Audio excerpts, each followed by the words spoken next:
인명은 제천이라는 말이 있죠. 사람이 오래 살고 일찍 죽는 곳은 오로지 하늘에 매여 있다는 뜻으로 사람 목숨이라는 것이 인간의 힘으로 어찌할 수 없는 영역에 있다고 하잖아요. 그런데 저는 얼마 전에 아주 소름 끼치는 일을 겪으면서 하늘이 아직 저에게 조금 더 살 수 있는 기회를 주었구나 하는 것을 느끼게 됐습니다. 아마 그 우연찮은 기회가 없었더라면 제가 톡톡 사연에 얘기를 제보하기는커녕 싸늘한 주검으로 발견되어 어디 9시 뉴스의 주인공이 되었을지도 모르는 노릇이죠. 얘기만 들어도 무시무시하지 않으신가요? 당사자인 저는 이 사연을 쓰면서도 혹시라도 지금은 교도소에 들어가 있는 이 얘기의 주인공이 저에게 해코지를 하지 않을까, 그때 그 사건 긴박했던 당시의 순간이 생각나서 입이 바짝바짝 마른답니다.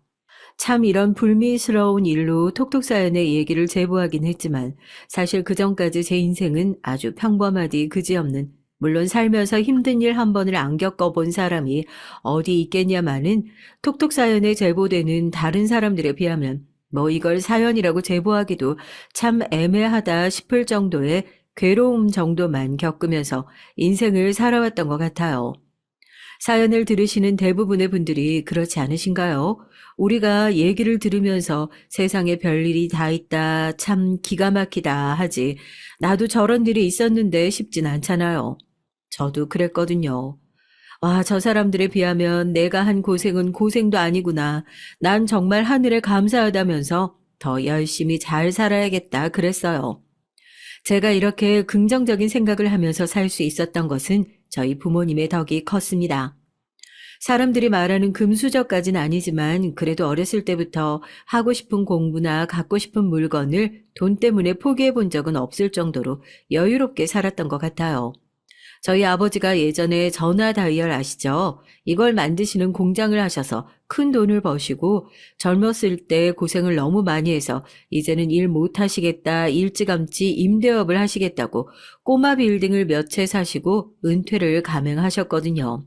그때 저희 엄마가 요즘엔 100세 시대라는데 남들은 은퇴도 미루고 은퇴 후에 뭐 해먹고 살지 고생하는 마당에 100세 시대 오면 우리는 다 같이 굶어 죽게 생겼다고 아무리 볼멘 소리를 해도 아버지가 듣는 척도 안 하셨거든요. 아, 싫다고. 나 더 이상 일 못한다고. 그렇게 공장도 그냥 통째로 다 매각해 버리시고 건물만 그렇게 몇 채 사시고 그 이후로 엄마랑 제가 놀리는 배짱이 라이프에 돌입하셨죠. 그런데 얼마 전에 부동산 가격이 아주 폭등을 했잖아요. 저희는 아버지의 성견지명에 그야말로 감탄을 했습니다. 저희 엄마요? 바로 태세 변환하셨죠. 너희 아빠가 젊었을 때부터 일을 그렇게 열심히 하더니 사람이 성견지명이 있다면서요. 일찌감치부터 놀궁리만 한다고 구박할 땐 언제고 참 웃기죠. 제가 엄마라도 그럴 것 같은데 아버지가 몇 채 구매해놨던 그 꼬마 빌딩이 그야말로 대유행을 하면서 초대박이 나거든요. 건물 가격이 거의 15배 가까이 뛰었으니까 아버지의 이른 은퇴로 평범한 중산층이 될 뻔한 저희 집도 그렇게 금수저 대열에 올라가게 됐습니다. 저도 매일같이 로또 판매점을 지나가면서 1등 당첨액을 보면서 대체 저 사람은 전생에 무슨 덕을 쌓았길래 저렇게 당첨이 됐을까 부러워하기만 했었는데 이제는 웃으면서 지나갈 수 있는 수준이 됐죠. 엄마랑 저랑 저희 아빠 보고 전생이 이순신 장군 정도는 되지 않았을까 우스갯소리로 그러거든요. 그게 아니고서야 이 정도로 무난하게 대박이 날 수 있냐고요. 정말 우연한 기회로 잡은 성공이긴 하지만 제가 외동딸이기도 하고 가족들이 젊은 날에 고생하면서 돈도 벌어봤고 부모님 간 금술도 좋으시고 하니까 갑자기 그런 큰 돈이 생겼다고 해서 가족들끼리 돈 때문에 머리채 잡고 싸우고 이혼을 한 해 만에 이런 일은 생기지 않았어요. 오히려 큰 돈이 생기니까 서로 더욱 돈독해졌다고 해야 하나요? 아빠가 제일 좋아하셨다니까요. 그래봤자 저녁 메뉴로 아빠가 좋아하는 음식을 상에 올리는 정도지만 드디어 이 집에도 가장을 존중하는 문화가 생겼다면서요. 제가 평생 봐왔던 게 저희 부모님이었으니까 어렸을 때부터 두 분을 보면서 아, 나도 저렇게 마음이 잘 맞는 사람이랑 결혼해서 자식 낳고 가정 꾸리고 살아야겠다. 이런 생각을 자연스럽게 했던 것 같아요. 제가 생각했을 때 저희 가족의 모습이 이상적인 가족의 모습이었고, 어떻게 보면 가장 평범하다고 해야 되나요? 남들보다 튀고 싶지도 않고 모자라고 싶지도 않은 저에게 딱 맞는 미래의 모습이 아닐까, 그런 꿈을 꾸게 됐죠. 하늘을 봐야 별을 딴다고 결혼은 뭐 혼자서 하나요? 남자를 만나야 결혼을 하죠. 아니, 애초에 연애를 해야 결혼을 할 거 아닙니까? 그런데 저는 연애는 무슨 남자를 만날래야 만날 수 없는 환경이 전혀 아니었어요. 남자 만나기 가장 어렵다는 여중 여고 여대 코스를 밟으면서 제 인생에 남자라고는 정말 코빼기도 찾아볼 수 없을 정도였죠. 결혼을 못하고 평생 아버지랑 같이 살자는 얘기도 철없는 초등학교 시절에나 기쁘게 들을 수 있지. 남들은 어디서 그렇게 소개도 척척 잘 받아서 남자친구를 사귀는지, 저만 대학교 1학년 때까지 연애 한 번을 못 해보고 그렇게 살았어요. 대학만 들어가면 남자친구 생긴다고 조급해하지 않아도 된다고 그랬던 엄마 말은 정말 다 새빨간 거짓말이구나 했죠. 그렇게 설레는 마음을 안고 대학에 들어가서 저도 과에서 소개팅이라는 것을 처음으로 나가봤고, 그렇게 첫 남자친구를 사귀게 됐습니다. 그런데 한 번도 연애를 해보지 않은 저에게 첫 남자친구는 이루 더 말할 수 없을 정도로 최악의 상대였어요. 차라리 첫 연애에서 되게 괜찮은 사람이 나왔더라면 눈이라도 높아지고 말았을 텐데, 이건 뭐 첫 연애의 기억이 너무나 끔찍해서 다시는 사람을 만나고 싶지 않다는 생각이 들 정도였으니 이것보다 더 망할 수는 없는 거죠. 저보다 3살이나 선배였던 첫 남자친구는 군대에서 막 전역해서 이제 대학에 입학한 새내기들 꽁무니만 열심히 쫓아다니던 사람이었고, 연애 한번 해본 적이 없어 그러한 악평을 들어본 적도 없었던 제가 보기 좋게 거기에 코가 탁 꿰었던 거예요. 지금도 그때 생각하면 열이 받아요. 동기들이랑 조금 더 친하게 지낼 걸 싶기도 하고요. 조금 더 친하게 지냈더라면 그런 개차반을 만나기 전에 미리 저한테 언질이라도 해주지 않았을까 싶어서요. 대체 어떤 사람이었길래 그랬냐고요? 사사건건 가르치려고 드는 여자의 환장한 인간이었거든요. 너희 집 좀 잘 산다며? 네가 뭘 잘 몰라서 그러나 본데 이럴 땐 눈치껏 네가 먼저 가서 계산도 하고 그러는 거야. 나이도 어린데 당연히 사주겠지 하고 멀뚱멀뚱 서 있기만 하면 남자 등골이나 빨아먹고 사는 사람처럼 보여서 네가 괜히 욕먹는다. 내가 그러는 게 아니라 사람들이 보고 욕하는 거야. 야, 오빠가 그래도 너보다 몇 년은 더 살았잖아. 누가 너한테 이런 얘기를 해주겠냐? 오빠니까 이런 얘기를 해주지. 말끝마다 오빠는 몇 년이나 더 살았다고 사사건건 가르치려고 드는지, 뭐 인생에 썩 도움이 되는 얘기나 가르쳐주면 몰라요. 하는 얘기를 들어보면 하나부터 열까지 다 개똥 같고 쓸모없는 철학이 따로 없었습니다. 저희 집이 꽤나 산다는 얘기는 또 어디서 주워들은 건지, 사귀기 전까지는 아주 집문서라도 들고 와서 갖다 줄 것처럼 됐다고 아무리 거절해도 비싼 생일 선물까지 사다 바치면서 꼬시려고 애를 쓰더니만, 막상 사귀고 나니까 저렴한 밥 한 끼도 사기 싫어서 계산할 때가 되면 급하게 전화를 받으러 나가는 척 한다던가 딴청을 피우는데, 짧은 사이에 정이 크게 들지도 않았지만 그 남아있는 정마저 몽땅 떨어지는 느낌이더라고요. 그런데 그 당시에 저도 정말 바보 같았던 게, 친구들 사이에서 내 남자친구가 이래서 답답해 하고 연애 고민을 털어놓는 게 또래 친구들 사이에서는 일종의 훈장 같은 느낌이라고 해야 되나요? 그렇게 스트레스를 받을 거면 연애를 뭐하러 하냐 싶으시겠지만 20살이잖아요.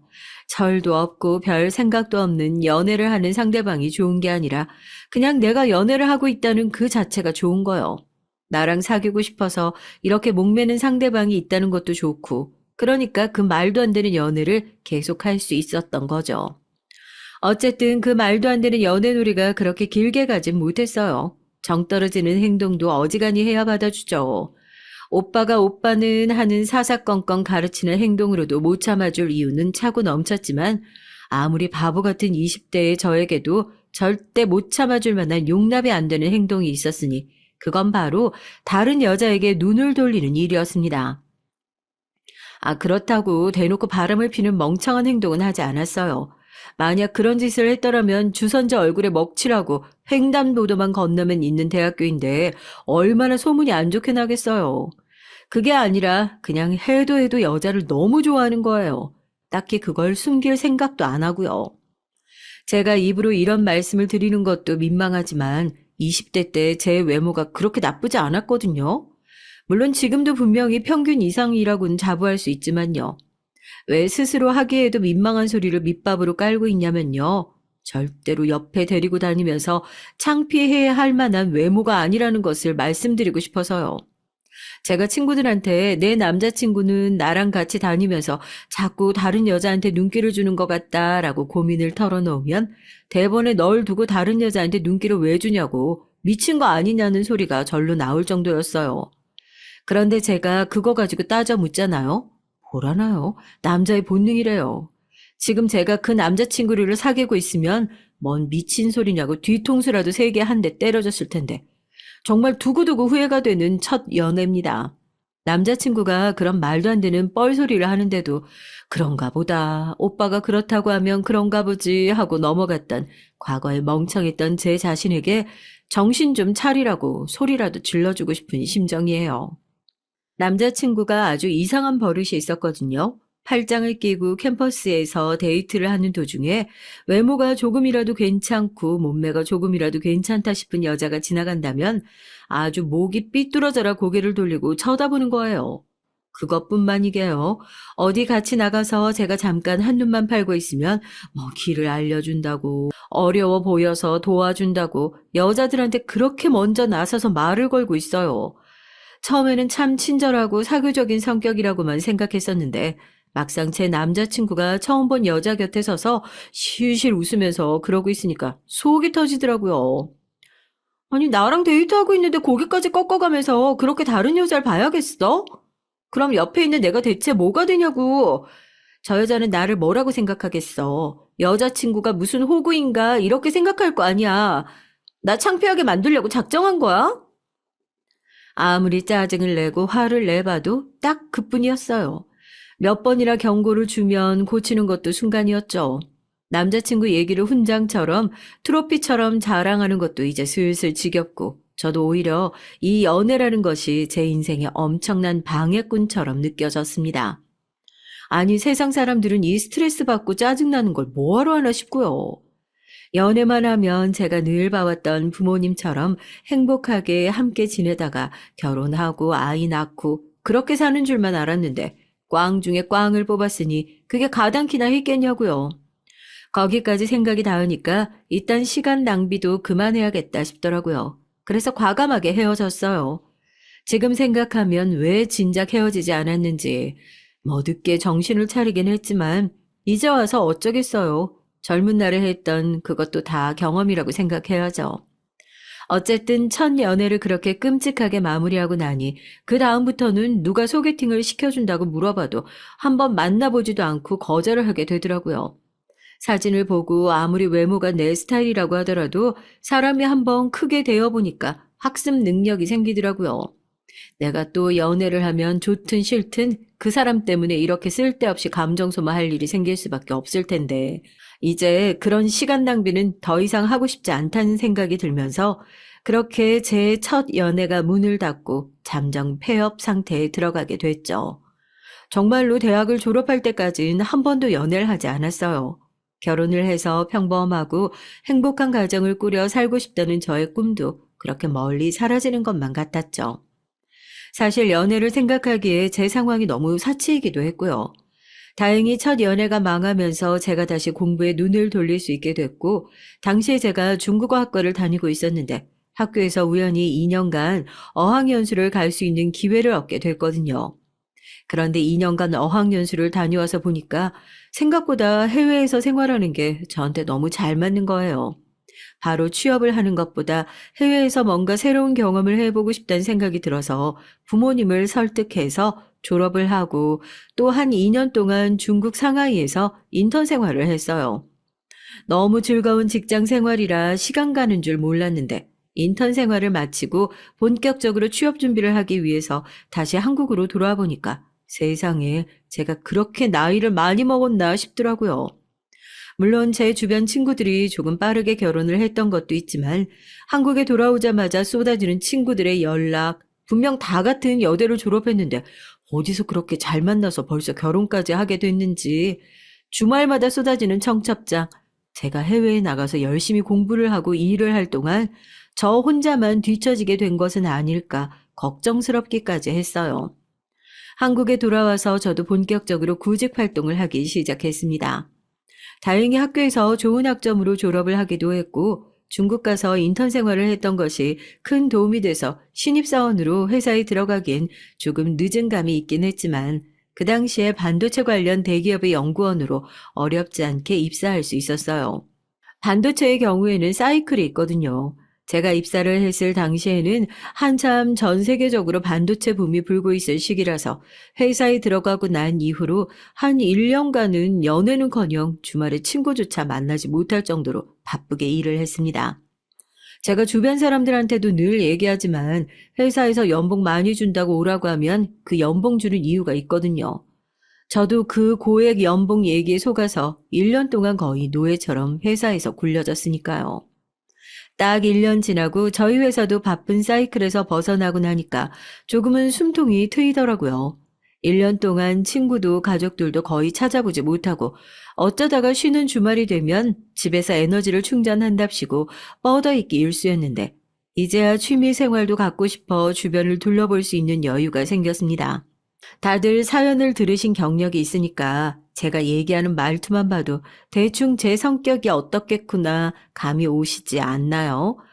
말만 여자지 선모습이 따로 없었거든요. 다른 여자들처럼 조신하게 내숭 떨고 그런 맛이 있어야 되는데 그런 것도 영 못하겠고 뭘 좀 예쁘게 해보려고 해도 손끝이 야무지지가 못한지 지나가는 자리마다 우당탕탕 사고가 나고 좀 그런 게 있어요. 하여튼 저희 엄마도 제 그런 성격을 보고 나중에 살림해야 하는데 손끝이 저렇게 물러가지고 누가 데려갈지 모르겠다고 그런 얘기를 하시길래 정말 내가 그런가 싶었거든요. 저도 일에 이제 조금씩 여유가 생기기 시작하니까 취미를 좀 가져봐야겠다 싶더라고요. 뭐 네 인생의 목표가 남자 만나는 거냐, 남자 만나려고 취미생활까지 만드냐 그러실 수 있는데 다시 한번 분명히 말씀드리지만 제 인생의 목표가 남자를 만나는 건 아니지만 좋은 남자와 행복한 가정을 꾸리는 거고 그런 가정을 꾸리기 위해서는 남자부터 만나야 하는 게 맞고 또 뭘 해야 남자가 생길 거 아닙니까? 벌써 한참 오래된 일이긴 하지만 대학 시절 처음 소개받았던 첫 남자친구의 아픔을 이겨내기 위해서 이제는 멀쩡한 사람을 내가 직접 고르겠다는 마음이었고 정말 주말에 할 만한 취미 생활이 필요하기도 했었고요.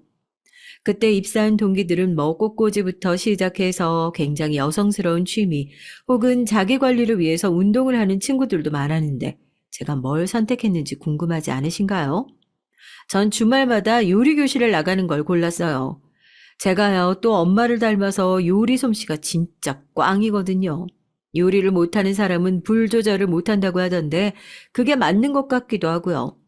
밖에서 사 먹으면 뭐가 그렇게 맨날 맛있고 감칠맛이 나고 하는데 집에서 엄마랑 요리를 하면 엄청 달거나 엄청 짜거나 또 음식은 왜 그렇게 맨날 타는지 이렇게 살다가는 나중에 우리 집 식구가 생기는 것은 둘째치고 제 손으로 우리 집 식구들 다 굶겨 죽일까 봐 걱정돼서 요리를 배워야겠다 싶었죠.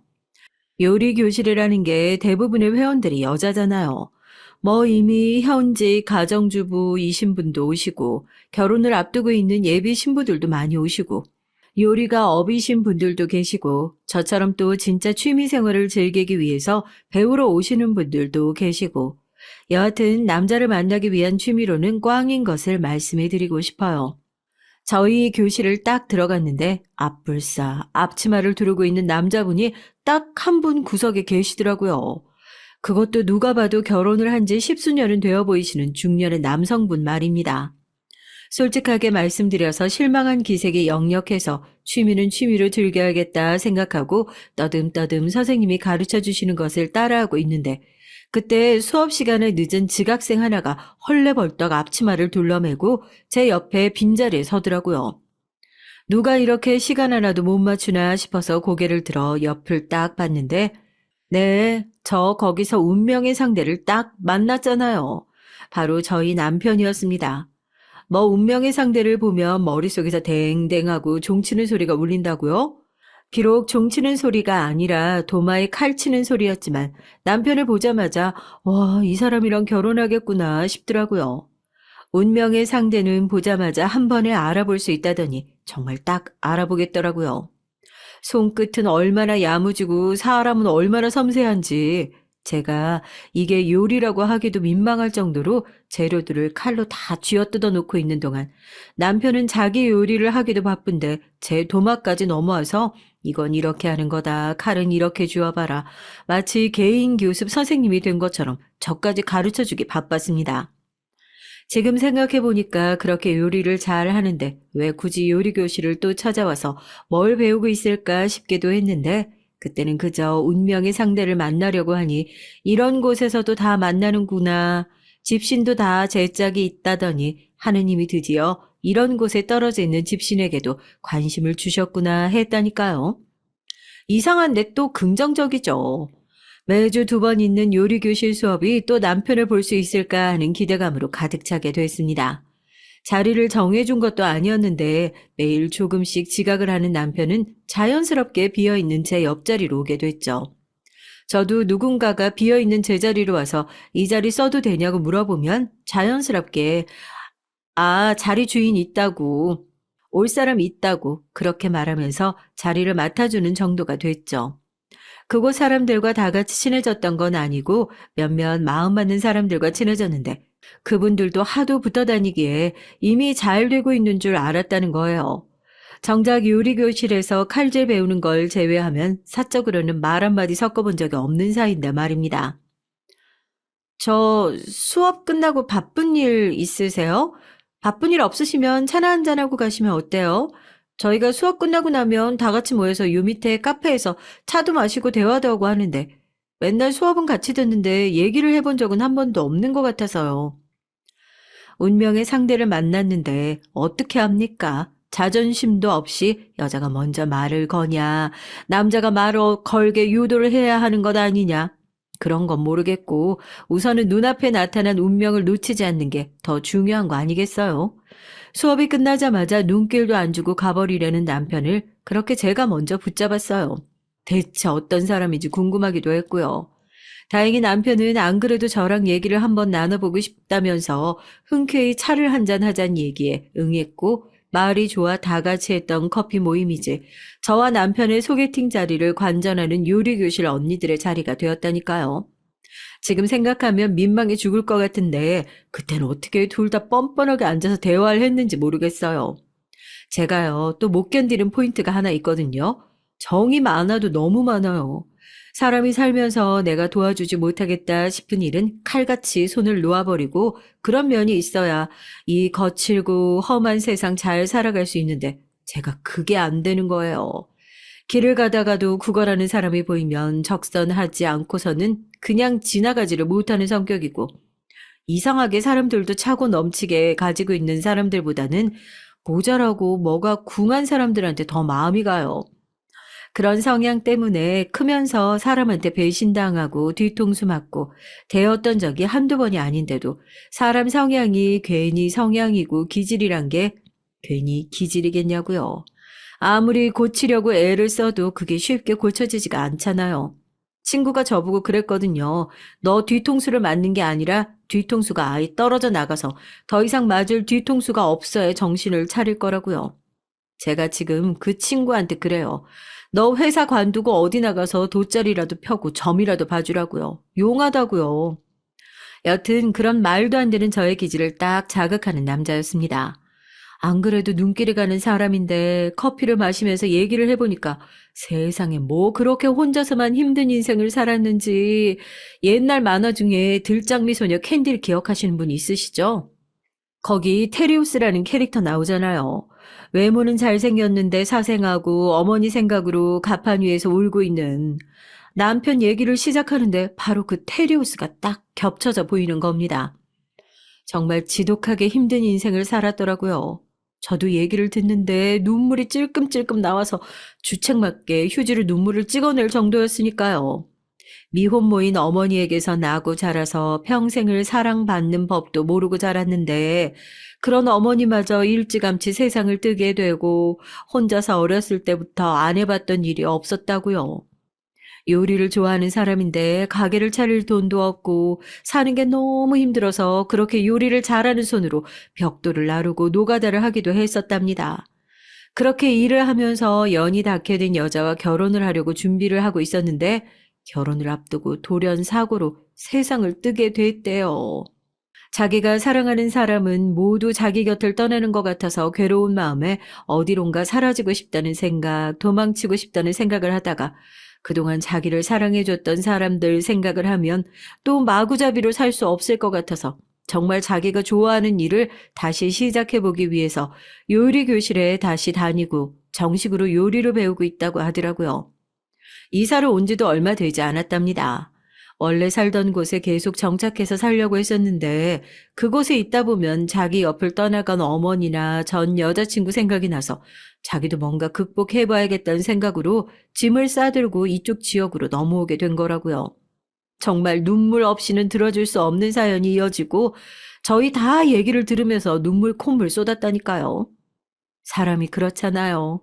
그렇게 마음이 힘들었는데 그 힘든 일을 남들한테 덤덤하게 얘기하기까지 얼마나 속으로 많은 고통을 겪었겠어요.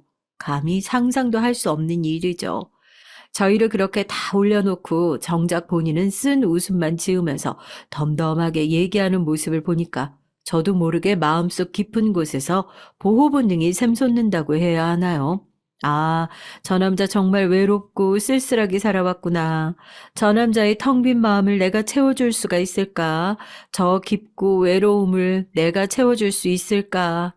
이런 생각이 들더라고요. 내가 만들고 싶었던 행복한 가정은 저런 부족한 면을 채워주면서 온전한 사람이 되어가는 과정이 아닐까 싶기도 하고요. 그렇게 저의 취향부터 기질까지 완벽하게 적응한 남편의 얘기를 듣고 난 이후로 전 정말 남편에게 더할 나위 없이 푹 빠지게 됐습니다. 확실히 그때 카페에서 본인 얘기를 하고 난 이후로 남편도 저와 더 가까워진 것 같은 느낌을 받았죠. 수업이 없는 날에도 따로 연락을 해서 데이트 아닌 데이트를 하기도 했고, 당시에 저는 직장을 다니고 있었고, 남편은 가게 오픈을 하겠다고 준비를 하고 있었으니까, 둘 다 정말 눈코 뜰 새 없이 바쁜 시기였거든요. 저녁에 만나서 남편에게 저도 제 얘기를 터놓기 시작했습니다. 제가 어떤 집안에서 자라왔는지, 어떤 부모님 밑에서 컸는지, 그런 부모님을 보면서 어떤 가정을 꾸리고 싶게 됐는지, 남편을 얼마나 믿고 편하게 생각했으면 망해버린 첫 연애 얘기도 서스럼 없이 했으니까요. 행복한 가정을 꾸리는 거 정말 좋은 꿈이라고 생각해. 원래 평범한 게 제일 어렵다고들 하잖아. 난 멋지다고 생각하는데 제일 어려운 일에 도전하고 있는 거니까. 괜찮다면 그 어려운 꿈에 나도 같이 도전하고 싶다는 생각이 든다. 나도 힘든 문제 피해서 거의 도망치다시피 여기로 온 거지만 당신 만나고 정말 많이 좋아졌어. 마음이 텅 비어버렸다고 생각했는데 당신이랑 얘기하면서 채워지는 느낌을 받아. 우리가 같은 생각을 하고 있는 거면 좋겠는데. 요리 교실을 다닌 지 거의 반년, 남편이랑 그렇게 사귀자는 말도 없이 데이트를 하게 된 것도 거의 2달 남짓한 시간. 뭐 사귀자는 말만 안 했지 거의 하루도 빠지지 않고 회사가 끝나고 만났으니까 사귄 거나 다름없었던 시간이었지만요. 남편이 먼저 조심스럽게 얘기를 꺼냈습니다. 그러니까 저희는 어떻게 보면 남편 덕분에 사귀는 기간인 거의 없이 프로포즈로 바로 건너뛰기를 해야 했다고 하나요? 항상 저는 행복한 가정을 꾸리는 게 꿈이다라는 얘기를 하면 요즘 세상이 어떤 세상인데 아무리 여자라도 배포를 갖고 큰 꿈을 가져야지 하고 비웃는 사람들 사이에서 평범한 게 가장 어려운 거라며 어려운 일에 도전하는 제가 멋지고 그 꿈을 같이 도전해봤으면 좋겠다는 말로 프로포즈를 해왔어요. 이 얘기를 듣고 가슴이 어찌나 떨리던지요. 멀게만 느껴졌던 결혼과 사랑이 모두 저에게 가까이 다가오는 것만 같았습니다. 남편의 집안 사정을 솔직하게 얘기하면 부모님의 입장에서는 그렇게 쉽게 사위로 받아들일 수 있는 조건이 아니잖아요. 단순히 부모님이 안 계시는 것을 떠나서 어떻게 보면 저희가 결혼을 하고 힘들어졌을 때 기댈 수 있는 시댁 자체가 없는 것이니까요. 저는 뭐 쉬웠겠어요. 이미 결혼을 한 번 약속했던 사람이 있었다고 하니까 솔직히 그 부분이 영 찜찜하지 않았던 건 아닌데 이제 과거를 딛고 일어서려는 남편에게 계속 과거 얘기를 운운하면 제가 나서서 발목 잡고 싶지도 않았고 저 역시 과거의 망한 기억에서 벗어나 새 출발을 하고 싶었던 사람이니까요. 그 부분까지 얘기하면 집안이 정말 뒤집어질 것 같아서 딱히 얘긴 하지 않았지만 말입니다. 솔직히 거기까지 말하고 나면 안 그래도 반대할 만한 이유가 충분한 결혼이 정말 엎어지기라도 할까봐 걱정이 됐었으니까요. 그런데 저희 부모님 결혼 준비하는 과정에서 알게 됐지만 그렇게 열려있는 분이신 줄 몰랐어요. 기댈 수 있는 시댁 대신에 제대로 기댈 수 있는 친정이 있지 않다면서 오히려 남편을 달래주시더라고요. 잔뜩 긴장해서 인사를 하러 온 남편에게 아버진 대뜸 술을 좀 할 줄 아냐, 낚시는 좋아하냐 물으시고는 요리 잘하는 사위가 들어왔으니까 주말마다 낚시 데리고 다니면서 배에서 회 떠먹는 것은 이제 본인이 1등이시라고. 아버지 없이 그동안 얼마나 힘들게 살았냐고. 이제는 본인이 아버지가 되어주시겠다는 말씀도 해주셨어요. 남편 입장에서는 그 얘기가 얼마나 감동이었을까요? 아버지 앞에서 무릎을 꿇고 감사하다고 얘기를 하는데 남편도 눈물을 안 흘리는데 제가 눈물을 펑펑 흘릴 정도였다니까요. 그렇게 큰 반대 없이 완벽한 결혼일 거라 생각했는데 순탄하게만 흘러갔다면 톡톡 사연에 사연 제보할 리가 없었겠죠. 남편에 대해서 이상하다는 생각이 들었던 건 사실 그때가 처음이었던 것 같습니다. 그것도 지금 생각해 보니까 이상하다고 느낀 거지 그때 당시에는 별로 대수롭지 않게 생각하고 넘어갔던 것들이지만 말이죠. 그렇게 부모님 허락까지 받고 순조롭게 결혼을 준비하고 있던 어느 날이었어요. 저희는 결혼식 날짜를 다 잡아놓고 부모님의 허락하에 혼인신고를 먼저 하고 신혼집에서 미리 살림을 합쳐 동거를 하고 있었던 상황이었습니다. 주변 사람들은 어차피 같이 사는 거라면 혼인신고는 신혼여행을 다녀와서 결혼하고 1주년이 지나고 나서 하는 게 어떻겠냐는 얘기를 했는데 제가 보수적이라 그런 걸까요? 식도 올릴 거고 살림도 합쳐놓은 마당에 혼인신고 안 하고 산다는 건 말이 안 되는 것 같아서 그런 얘기들을 다 무시했어요. 결혼 전에 그렇게 다정하고 저밖에 몰랐던 남편이었으니 혼인신고를 한다고 크게 달라질 게 있었겠어요. 오히려 혼인신고를 하고 난 이후에 진정한 부부가 된 느낌이었고 저희 집에도 저에게도 헌신적인 모습을 보여주면서 저는 남편에게 더욱 완벽하게 빠져들게 됐습니다. 세상에 이런 사람이 여태까지 어디 있다가 이제야 나타났나 싶을 정도로 제 취향이며 성향을 완벽하게 파악하고 맞춰주는 사람이었으니까요. 하지만 그런 행복도 오래가지 못했습니다. 남편에게 있었던 치명적인 결함에 대해서 눈치를 챘거든요. 그건 바로 사소한 거짓말이었습니다. 왠지 모르겠지만 남편은 사소한 거짓말들이 잦았어요. 예를 들어 친구랑 술을 마시고 온다고 했는데 알고 보니 회사 회식이었다고 한다든지 결혼 전에 담배를 피우지 않겠다, 끊겠다 얘기해놓고 나서 알고 보니 계속 담배를 피우고 있었다든지 여기까지만 하면 보통의 남자들이 하는 평범하고 특별할 거 없는 거짓말 같지만요. 제가 가장 걱정한 부분은 그게 아니었습니다. 거짓말을 하면서도 얼굴색 하나 변하지 않는 남편의 태도였어요. 보통 사람들은 살면서 거짓말 얼마나 하겠어요. 전 정말 선의의 거짓말을 제외하고는 한 번도 해본 적이 없거든요. 자기 거짓말이 들킬까봐 걱정돼서 눈치를 보면서 얘기를 하지 않나요? 그런데 저희 남편은 그런 사소한 거짓말을 하면서도 눈 하나 깜짝하지 않아요. 오히려 그런 거짓말을 하다가 들키면 대수롭지 않다는 듯이 웃으면서 넘어가요. 아, 그랬었나? 아, 내가 착각했었나 보다. 그러고요. 그러니까 그걸 가지고 문제 삼고 뭐라고 하는 제가 중간에서 굉장히 이상한 사람이 되어버리는 겁니다. 제가 결혼식을 앞두고 나서 남편에 대해서 정말 진지하게 생각했던 일이 하나 있거든요. 남편이 평소에 본인 핸드폰을 몸에서 절대 떨어뜨리질 않아요. 샤워를 할 때도 꼭 틀어놓고 샤워를 하거든요. 그런데 주말에 급하게 나가야 할 일이 있다고 핸드폰도 주머니에 그대로 넣어둔 채로 옷을 벗고 들어가서 샤워를 하더라고요. 남편이 샤워를 하러 들어간 이후에 옷 주머니에서 계속 진동이 울렸습니다. 약속을 나간다고 했던 남편이니까 급한 전화인가 싶어서 평소 같으면 전화기에 손도 대지 않았을 텐데 그날은 전화를 빨리 받아서 샤워 중이라고 얘기를 해줘야겠다 싶더라고요. 아, 왜 이렇게 전화를 안 받아? 언제 올 거야?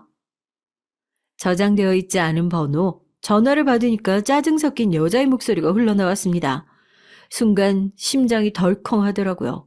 제가 놀란 목소리로 누구세요? 라고 물으니까 상대방은 더 이상 대답을 하지 않고 전화를 끊었습니다. 남편이 샤워를 하는 그 짧은 시간 동안 정말 별의별 생각을 다 했던 것 같아요.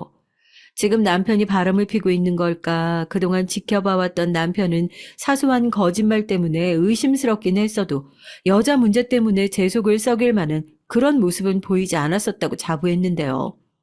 이 문제를 어떻게 해야 할까?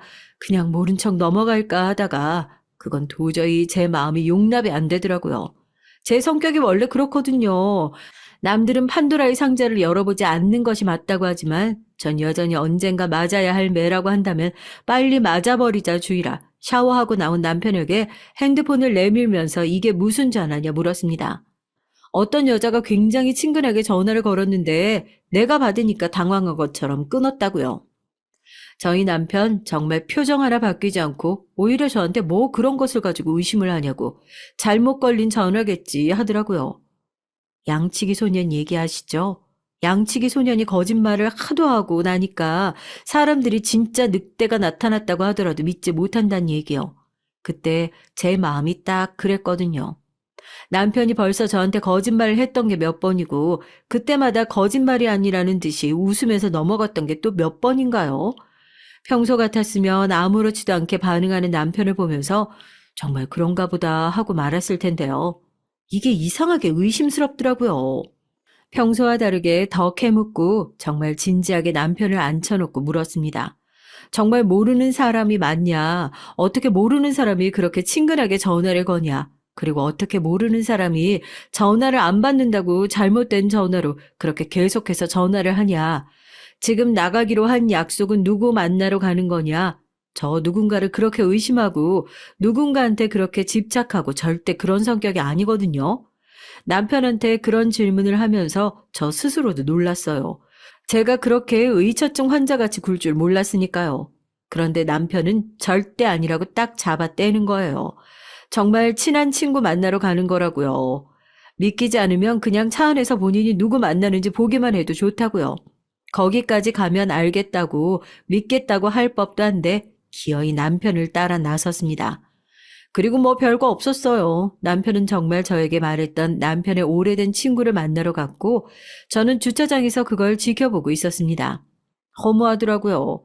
이렇게 남편을 못 믿을 이유도 없었는데 괜한 의심을 해서 긁어부스럼 만든 게 아닐까 싶기도 하고 오해라는 게 한번 시작하면 끝도 없이 불어나잖아요. 남편을 오히려 저한테 눈으로 확인하니까 그래도 좀 낫지 않냐면서 확인시켜주는 게 어려운 일도 아닌데 의기소침해야 할 필요 없다고 다독였습니다. 결혼 전에 누구나 다 지나가는 메리지 블루라고 하나요? 이제 더 이상 아가씨로 살아갈 수 없다는 처지에 대해서 느끼는 우울한 감정, 심란함들이라 생각했어요. 그렇게 저는 무사히 식을 올리게 되었습니다. 정말 많은 사람들의 축복을 한 몸에 받으면서 한 결혼이었어요. 친지 식구들이 없어서 남편 측 하객이 많이 없지 않을까 걱정했는데 생각보다 그렇게 없지도 않더라고요. 뭐 좀 없으면 어떤가요? 저희 집 쪽으로 온 하객이 많으니까 그거야 나눠서 앉으면 될 일이고 크게 문제될 만한 일도 아닌데요, 뭐. 결혼식장에서 아쉽다는 듯이 고개를 돌리고 눈물을 닦아내는 아버지의 모습을 볼 때는 저도 정말 눈물이 좀 쏟아질 것 같았는데 결혼식 때 울면 사진이 엉망으로 나온다는 주변 사람들의 조언을 듣고 남편 손을 꽉 잡으면서 눈물을 참아냈답니다. 결혼을 하면 저희 회사에서는 신혼여행을 다녀오라고 7일간의 특별 휴가를 줘요. 남편과 저도 하와이로 해외여행을 가기로 약속하고 결혼식이 끝나자마자 비행기에 몸을 실었습니다. 제가 하와이를 정말 좋게 다녀왔던 기억이 있어서 남편과 함께 떠나는 여행은 또 얼마나 즐거울지 이렇게 좋은 곳에 사랑하는 사람과 다시 갈 수 있다는 게 너무 행복했었고요. 그것뿐만이 아니더라도 무려 신혼여행이잖아요. 부부로서 함께하는 공식적인 첫 인증 여행이라고 해야 되나요? 결혼 전에 저를 잠시 괴롭혔던 귀찮은 일들은 생각조차 나지 않을 정도로 마냥 행복하기만 했습니다. 남편 역시 마찬가지였고요. 가게 준비 때문인지 몰라도 결혼 전까지 엄청나게 분주해 보였어요. 저는 요리 쪽 전공도 아니고 남편 일은 남편 일, 제 일은 제 일이라는 마인드가 강해서 제가 도울 수 없는 일에는 신경도 쓰지 말자는 주의라 남편이 그렇게 바쁘게 움직이고 있어도 딱히 무슨 일이냐 묻지는 않았어요. 서로 결혼 전까지 몸도 마음도 분주한 느낌이었는데 이제 결혼식도 올렸겠다 진정한 부부로서 세상에 처음 발을 떼는 거니까 바쁜 것들이 있어도 잠시 묻어두고 우리만의 행복한 시간을 보내자 다짐하고 비행기에 탑승을 했습니다. 탑승도 제가 먼저 했어요. 남편은 탑승 수속 직전까지 뭐가 그렇게 바쁜지 여기저기 통화를 하고 연락을 기다렸다가 전화를 받으러 뛰어나가고 보고 있는 저도 차라리 빨리 비행기를 타서 핸드폰을 비행기 모드로 바꿔놓는 게 낫겠다 싶더라고요. 그렇게 비행기에 무사히 남편까지 탑승하게 되고 비행기는 출발 준비를 하고 있는 상황이었습니다. 저희 옆자리에 앉은 승객이 몸까지 쭉 뻗어서 저희를 쳐다보고 있는 것 같더라고요. 신혼부부 티가 많이 나서 그런가 하고 대수롭지 않게 생각했는데 그때 비행기에서 방송이 나왔어요. 활주로에 문제가 생겨서 출발이 조금 지연된다고요. 남편은 짜증스러운 얼굴로 승무원에게 얼마나 늦어지는지, 그럼 도착 시간은 또 얼마나 늦어지게 되는지 설명을 요구하더라고요. 저는 늦어도 괜찮다고 공항 렌트카 쪽에다가만 내려서 연락하면 된다고 남편을 달랬죠. 출발 시간이 30분 정도 지연될 거라는 답변을 받고 남편은 잠시 화장실에 다녀오겠다며 자리를 비웠습니다. 그때 옆자리에서 저를 계속 힐끗거리던 승객이 제 쪽으로 오더니 눈치를 보고 저한테 쪽지 하나를 건네주는 게 아니겠어요? 전 솔직히 그때까지만 해도 저한테 호감이 있는 사람이 연락처를 주는 건가 하고 웃으면서 거절하려고 했는데 상대방 표정이 정말로 심각하더라고요. 절대 다른 사람한테 보이지 말고 혼자 읽어보라면서요. 쪽지를 펼쳐보고 나서 저는 그 사람이 왜 그렇게 심각한 표정으로 저를 쳐다보고 있었는지 알게 됐습니다. 쪽지 안에는 지금 당장 내리세요. 위험해요. 라는 말과 함께 남편이 본인 지역에서 결혼할 여자를 해친 것으로 의심되는 남자인 것 같으니까 저에게 당장 비행기에서 내리라는 말이 적혀 있었습니다. 솔직히 세상에 비슷한 사람이 얼마나 많고 닮은 사람이 얼마나 많겠어요. 그러나 쪽지에 적혀 있던 지역은 남편이 거처를 옮기기 전에 거주했던 지역, 심지어 돈까지 정확하게 적혀 있었죠. 거기다가 남편이 어렴풋이 했었던 결혼을 약속했던 여자가 세상을 떠났다는 얘기. 온 몸의 촉이 지금 제 상황이 얼마나 위험한지 얘기를 해주는 것 같았습니다. 순간 비행기 출발이 지연된 게 누군가 저를 돕기 위해서 일어난 일이 아닐까 싶었을 정도로 감사하더라고요. 저는 남편이 올까 싶어서 불이 나게 비행기를 빠져나갔습니다. 정말 그 긴 활주로를 미친 사람처럼 달렸던 것 같아요. 그분들이 아니었다면 전 정말 신혼여행의 단꿈을 안고 하와이로 날아갔다가 다시는 살아서 한국 땅을 못 밟을 뻔했던 거 아니겠어요. 무슨 정신으로 거기를 빠져나왔는지도 모르겠어요. 혹시라도 뒤에서 남편이 쫓아오지는 않을까 미친 듯이 공항을 빠져나와서 택시를 잡아 타고 부모님 계신 본가로 향했습니다. 당연히 가족들도 뒤집어지고 난리가 났죠. 이미 신혼여행을 가는 비행기에 탑승해야 할 딸이 둘도 아니고 혼자서 얼굴은 눈물 범벅이 되고 캐리어도 없이 맨몸으로 집으로 달려왔으니 무슨 일이 나도 크게 났구나 싶으셨던 거죠. 저도 덜덜 떨리는 손으로 부모님에게 쪽지를 보여드렸고 제가 남편에 대해서 부모님께 하지 못했던 결혼을 약속한 여자가 세상을 떠났다는 얘기까지 솔직하게 다 드렸습니다. 당연히 두 분 모두 엄청나게 놀라셨죠.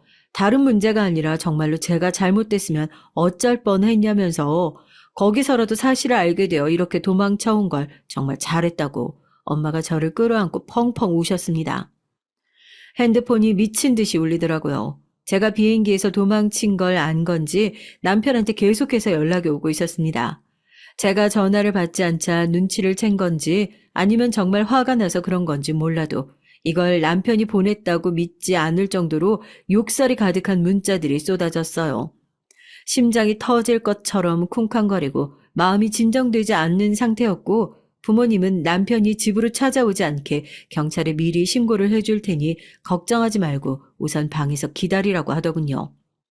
부모님이 사람을 시켜서 알아본 사실은 더욱 충격적이었습니다. 쪽지에 써 있는 내용은 모두 사실이었어요. 남편이 저에게 했던 얘기들 중 대부분은 거짓이었고요. 미혼모로 일찍 세상을 떠났다고 했던 남편의 어머니는 교도소에서 복역 중인 상태였습니다. 거기다가 이미 혼인신고까지 한 저를 만나기 이전부터 쭉 만나왔던 여자가 있었던 건 물론이고 신혼여행에서 저를 죽이고 보험금을 갈취해서 그 여자에게 갈 속셈인 것 같다고 하더라고요. 왜 결혼 전에 모르는 번호로 남편한테 전화했었던 그 여자 기억하시나요? 아마 그 여자가 남편의 숨겨둔 진짜 여자였던 것 같습니다. 모든 게 혼란스러웠어요. 정말 완벽한 내 운명이라고 생각했던 남자가 사실 호시탐탐 저를 죽일 기회만 노리고 있었다는 사실이 어떻게 믿겨지겠어요. 그래도 정말 제 목숨을 잃어버리기 전에 그 사실을 알게 되어 얼마나 다행인지, 정말 사람 목숨은 하늘이 주관하는 일이 맞나 보다. 내가 아직 죽을 때가 안 되긴 했구나. 그런 생각이 들었다니까요. 저한테 미친 듯이 전화를 하던 남편은 직접 저를 찾아 나서기로 결심을 했는지 제 친구들을 포함한 주변 사람들한테 연락을 돌리다가 결국 친정까지 찾아오게 됐습니다. 본가 문을 부술듯이 두드리는 소리가 나고 소름 끼치는 남편 목소리가 들리더라고요. 여기 있는 거 다 안다면서 뭔가 오해가 있는 것 같은데 나와서 본인이랑 얘기를 하자고. 부모님 걱정 끼치지 말고 빨리 집으로 가자는 얘기를 하면서 저를 바깥으로 나오게 하려는 거 아니겠어요? 덜컥 겁을 집어먹고 덜덜 떨고 있는데 다행히 아버지가 미리 경찰에 신고를 해두신 덕분에 이전 살인 사건과 이번 살인교사 혐의의 피의자로 경찰에 긴급 체포가 됐습니다. 남편이 체포당하는 모습을 지켜보는데 경찰차에 올라타면서 저를 노려보던 그 눈빛이 아직도 잊혀지지가 않아요. 저런 사람을 믿고 식을 올릴 뻔했던 제 자신이 너무 한심스럽고 아직도 그때 생각을 하면 몸이 덜덜 떨릴 정도로 무섭기만 합니다. 경찰 조사에서 추가적으로 더 밝혀진 죄는 어마어마하더군요. 남편은 결국 경찰서에서 모든 죄를 시인했답니다. 아마 빠른 시일 내로 형사재판에 넘겨지고 감옥에 가지 않을까 싶어요. 내통하던 여자와 함께 신혼여행지에서 저를 사고사로 위장해서 바다에 빠뜨리려고 했다는 구체적인 계획까지 드러났고 저는 정말 배신감과 충격을 감출 수 없었어요. 다음 주에 재판 결과가 나오고 몇 년형이 나올지 결정된다는 경찰의 얘기를 전해 들었습니다. 정말 한여름밤에 꿈 같던 저의 짧은 신혼생활도 이렇게 막을 내리게 됐네요. 모든 사람을 의심할 필요는 없지만 인생에서 갑자기 나타나 나에게 꼭 맞는 순간을 다시 놓치면 안 된다고 무조건 틀어주지 마시고 항상 의심의 눈초리로 바라보셨으면 좋겠어요. 아무런 조건 없이 의심 없이 사랑만 하다가 저처럼 자칫 위험에 빠질 수도 있으니까 말입니다. 이제는 더 이상 연애를 하고 싶다는 생각, 사랑을 하고 싶다는 생각, 이번 기회에 확실하게 학을 떼게 됐어요. 제발 제대로 된 형을 받아서 살아있는 동안 다시 마주칠 일은 없어야 할 텐데 말입니다. 혹시라도 이 사람과 제대로 마주치지 않을 수 있는, 사는 동안 더 이상 제가 불안해하지 않을 수 있는 방법이 있을까요? 톡톡 사연 여러분들의 현명한 조언 기다리겠습니다. 안녕하세요. 저는 60대 후반 여성입니다. 오늘 제 딸아이 얘기를 해볼까 해요. 얘기를 꺼내려고 생각만 했는데도 벌써 눈물이 나오네요. 이제는 울지 않기로 딸애랑 약속도 했는데 아직 쉽지가 않은 것 같습니다. 제 딸은 늦은 나이에 어렵사리 낳은 귀한 딸이에요. 물론 어느 집 자식이 귀하지 않겠습니까만 결혼하고 6년 만에 어렵게 낳은 아이라 저희 부부에게는 더 소중했어요. 딸아이는 부부 속 한번 썩이지 않고 자랐습니다. 밝고 다정하고 착한 아이였죠. 조산으로 태어나 다른 아이보다 조금 작은 아이였어요. 그 덕에 태어나자마자 인큐베이터 안에서 각종 의료 장비를 달고 있었습니다. 그 조그마한 몸에 달려있는 선들을 보면서 마음이 찢어지던 게 한두 번이 아니었죠. 엄마가 건강하게 낳아주지 못해 너무 미안하다고 매일 밤 울었던 기억이 납니다. 그 시기를 잘 버틴 아이는 정말 건강하게 잘 컸어요. 성격도 좋고 공부도 잘한 덕에 어디를 가나 인기가 참 많았죠. 초등학교, 중학교, 고등학교, 대학교 속 한 번 썩이지 않았습니다. 물론 그 다음에도 그랬고요. 취직을 해서 첫 월급을 받은 날 커플링이라며 반지 3개를 사왔던 아이였어요. 그렇게 다정했습니다. 그 반지는 지금도 아이와 저희 부부 손에 끼워져 있어요. 그런 아이가 어느새 다 커서 연애를 하더라고요. 웃는 날이 더 많아지고 행복해 보였습니다. 사랑과 기침은 참을 수 없다고 하잖아요. 그래서 보였었죠. 아, 누군가와 사랑을 하고 있구나 하고 말이죠. 정말 행복해 보였어요. 그래서 사실 크게 반대하지 않았습니다. 어느 날 결혼을 하겠다고 데려온 사람이 썩 마음에 든 건 아니었지만 말이에요. 직업도 집안도 학벌도 저희에 비해 다 모자라기만 했지만 우리 아이가 고른 사람이라면 사람은 좋겠지. 우리 아이만 행복하면 된다는 마음으로 별말 하지 않고 허락했습니다. 사위는 예상했던 것처럼 좋은 사람이었어요. 우리 아이를 항상 배려해주고 다정하고 밝고 마치 우리 아이 같았죠. 그래서 나중엔 속으로나마 잠시 마음에 들지 않아 했단 사실이 미안해질 지경이었습니다. 어머니, 저랑 오늘 저녁 먹으러 가시죠? 아유, 나랑 자네랑 둘이 무슨 날이야? 꼭 무슨 날이어야만 어머니랑 밥을 먹나요? 그냥 데이트하는 거죠. 요즘 어느 사위가 장모에게 이렇게 다정한가요? 주위에서 다들 부러워했어요. 늦게 얻은 자식이 본인도 잘하더니 시집도 잘 가서 사위도 너무 잘한다고 말이죠. 그런 저희 집에도 한 가지 고민거리는 있었습니다. 그게 왜 엄마 탓이야? 나한테 안 좋은 거 물려받았나 그러는 거지. 결혼한 지 6년이 다 되어 가도록 딸아이 부부는 아이를 갖지 못했어요. 저는 그게 꼭 제 탓인 것만 같았습니다. 저도 제 딸아이를 늦게 가졌으니까요. 좋지 않은 것까지 그대로 물려받았나 싶어서 마음이 쓰이더라고요. 혹시 무슨 문제 있나 싶어서 검사 한번 해보려고.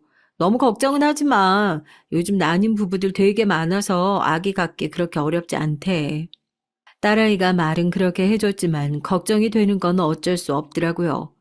그래서 딸아이 부부에게 하는 김에 이거저거 다 해보라고 건강검진권을 끊어줬습니다. 그리고 얼마나 지났을까요?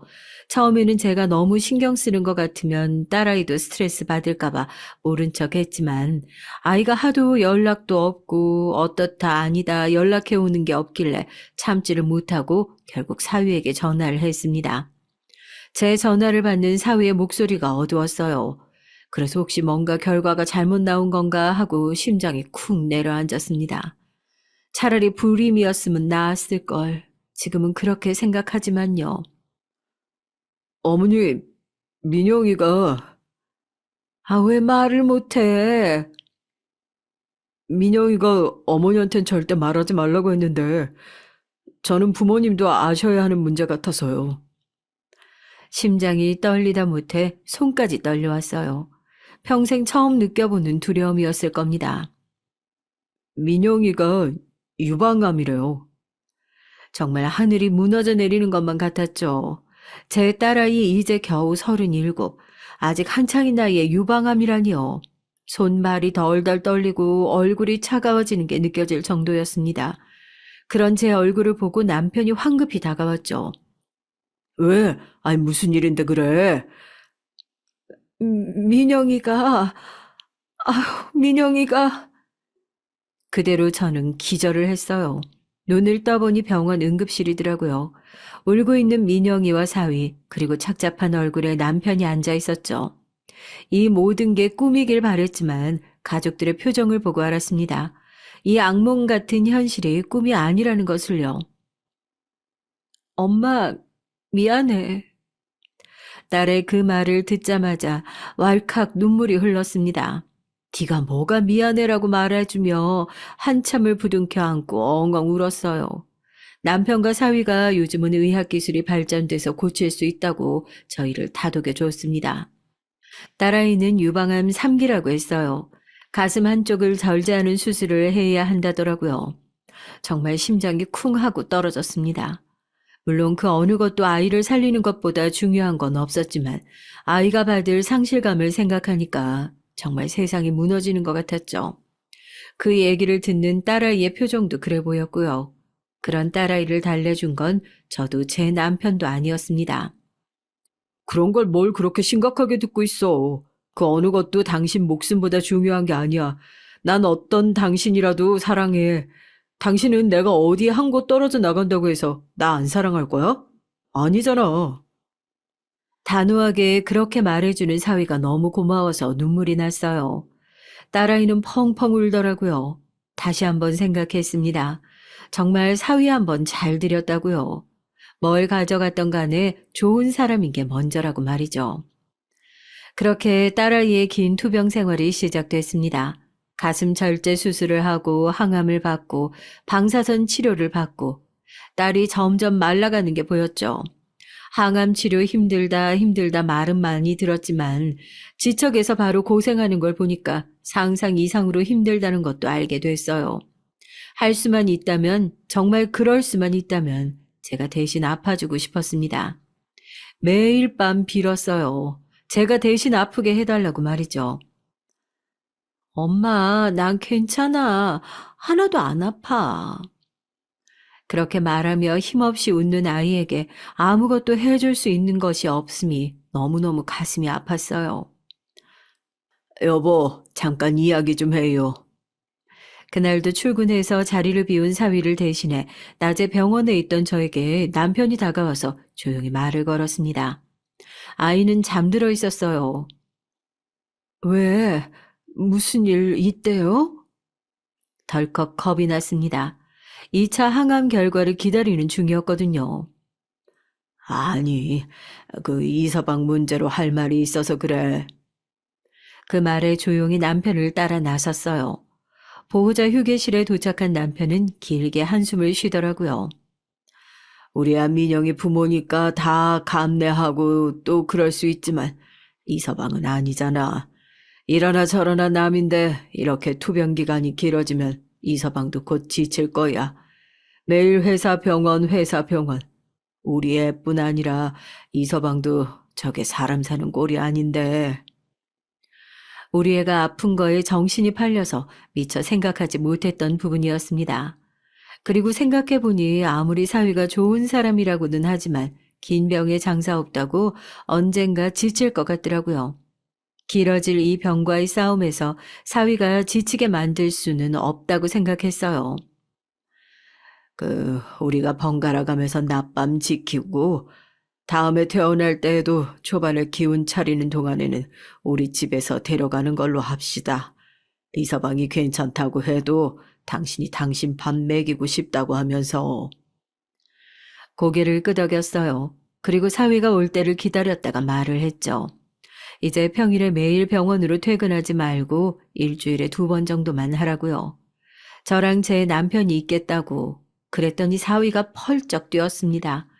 물론 처음부터 냉큼 그러겠다고 할 거라고는 생각하지 않았지만 그 반응이 너무 고마웠어요. 어머니, 민영이는 제 부인이고 제 가족이에요. 어느 누가 가족이 아픈데 하는 수고를 고생이라고 생각하나요?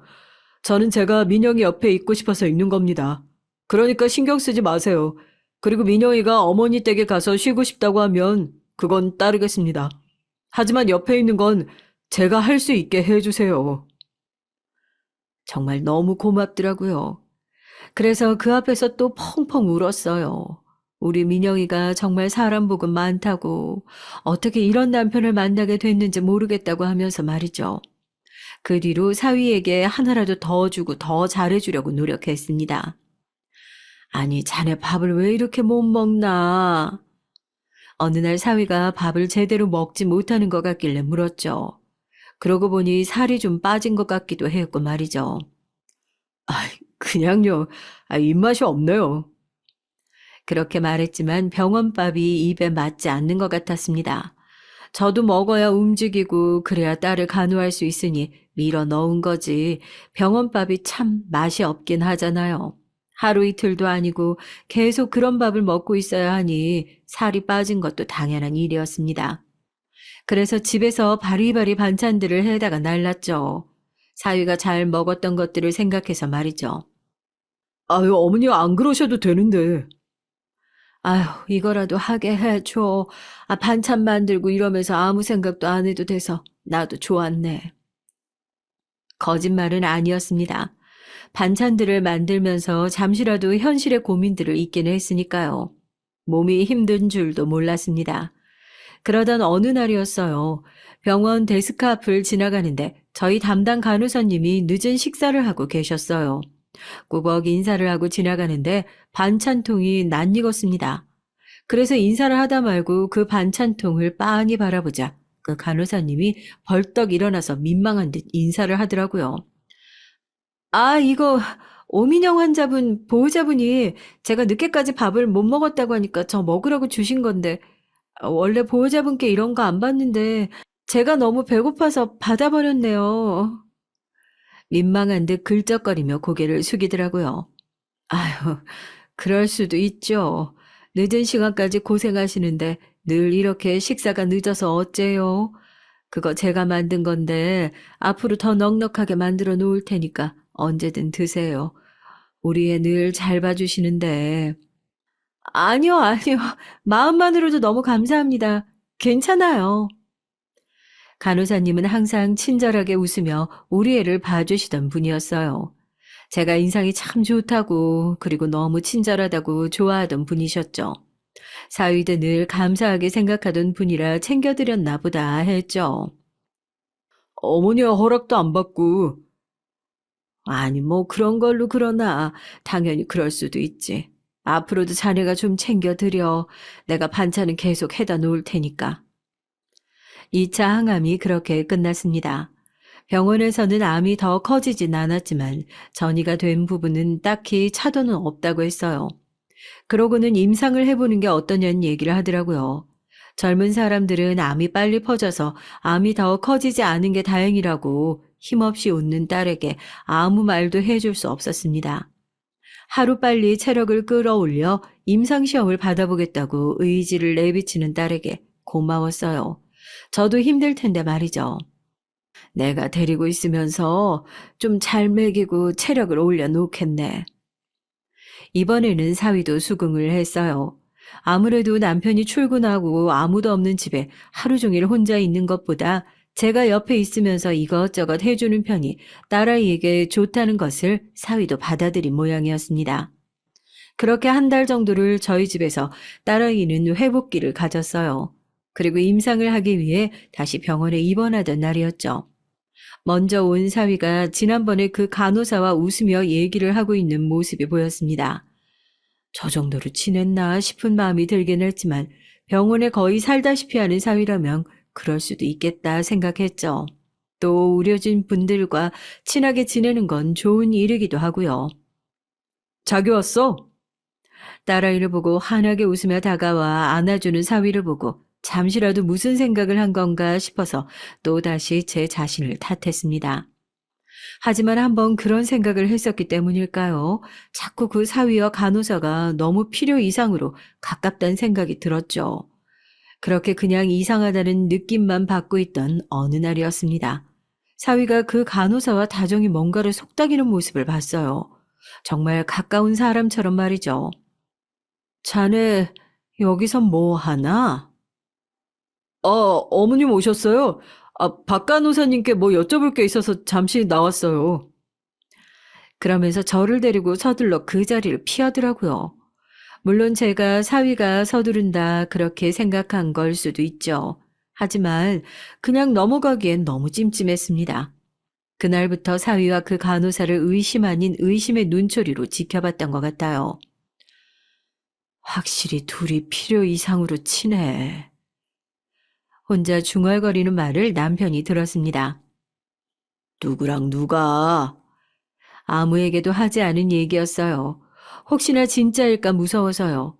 며칠째 소가리만 하다가 남편에게 털어놨습니다. 당신 지금 그게 제정신이야? 어디 가서 그런 말 절대 하지 마. 그리고 이서방 앞에서는 티도 내지 말고 그런 생각하고 있다는 거 알면 얼마나 서운하고 억울하겠어.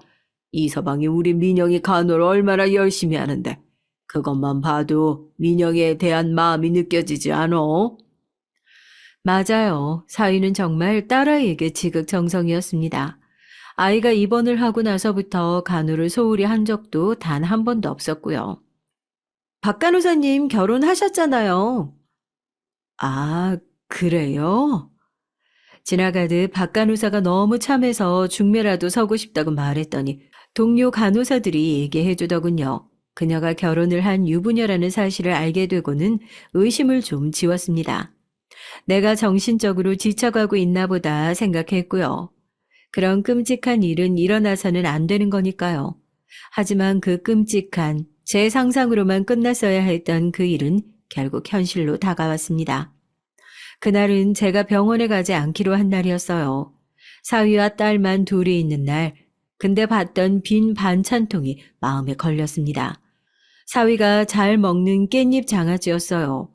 마침 집에 담아둔 것도 있고 간 김에 전날 좋지 않은 꿈을 꾼 것도 영 마음에 걸려서 딸아이 얼굴도 볼 겸 반찬을 챙겨다 병원으로 향했죠.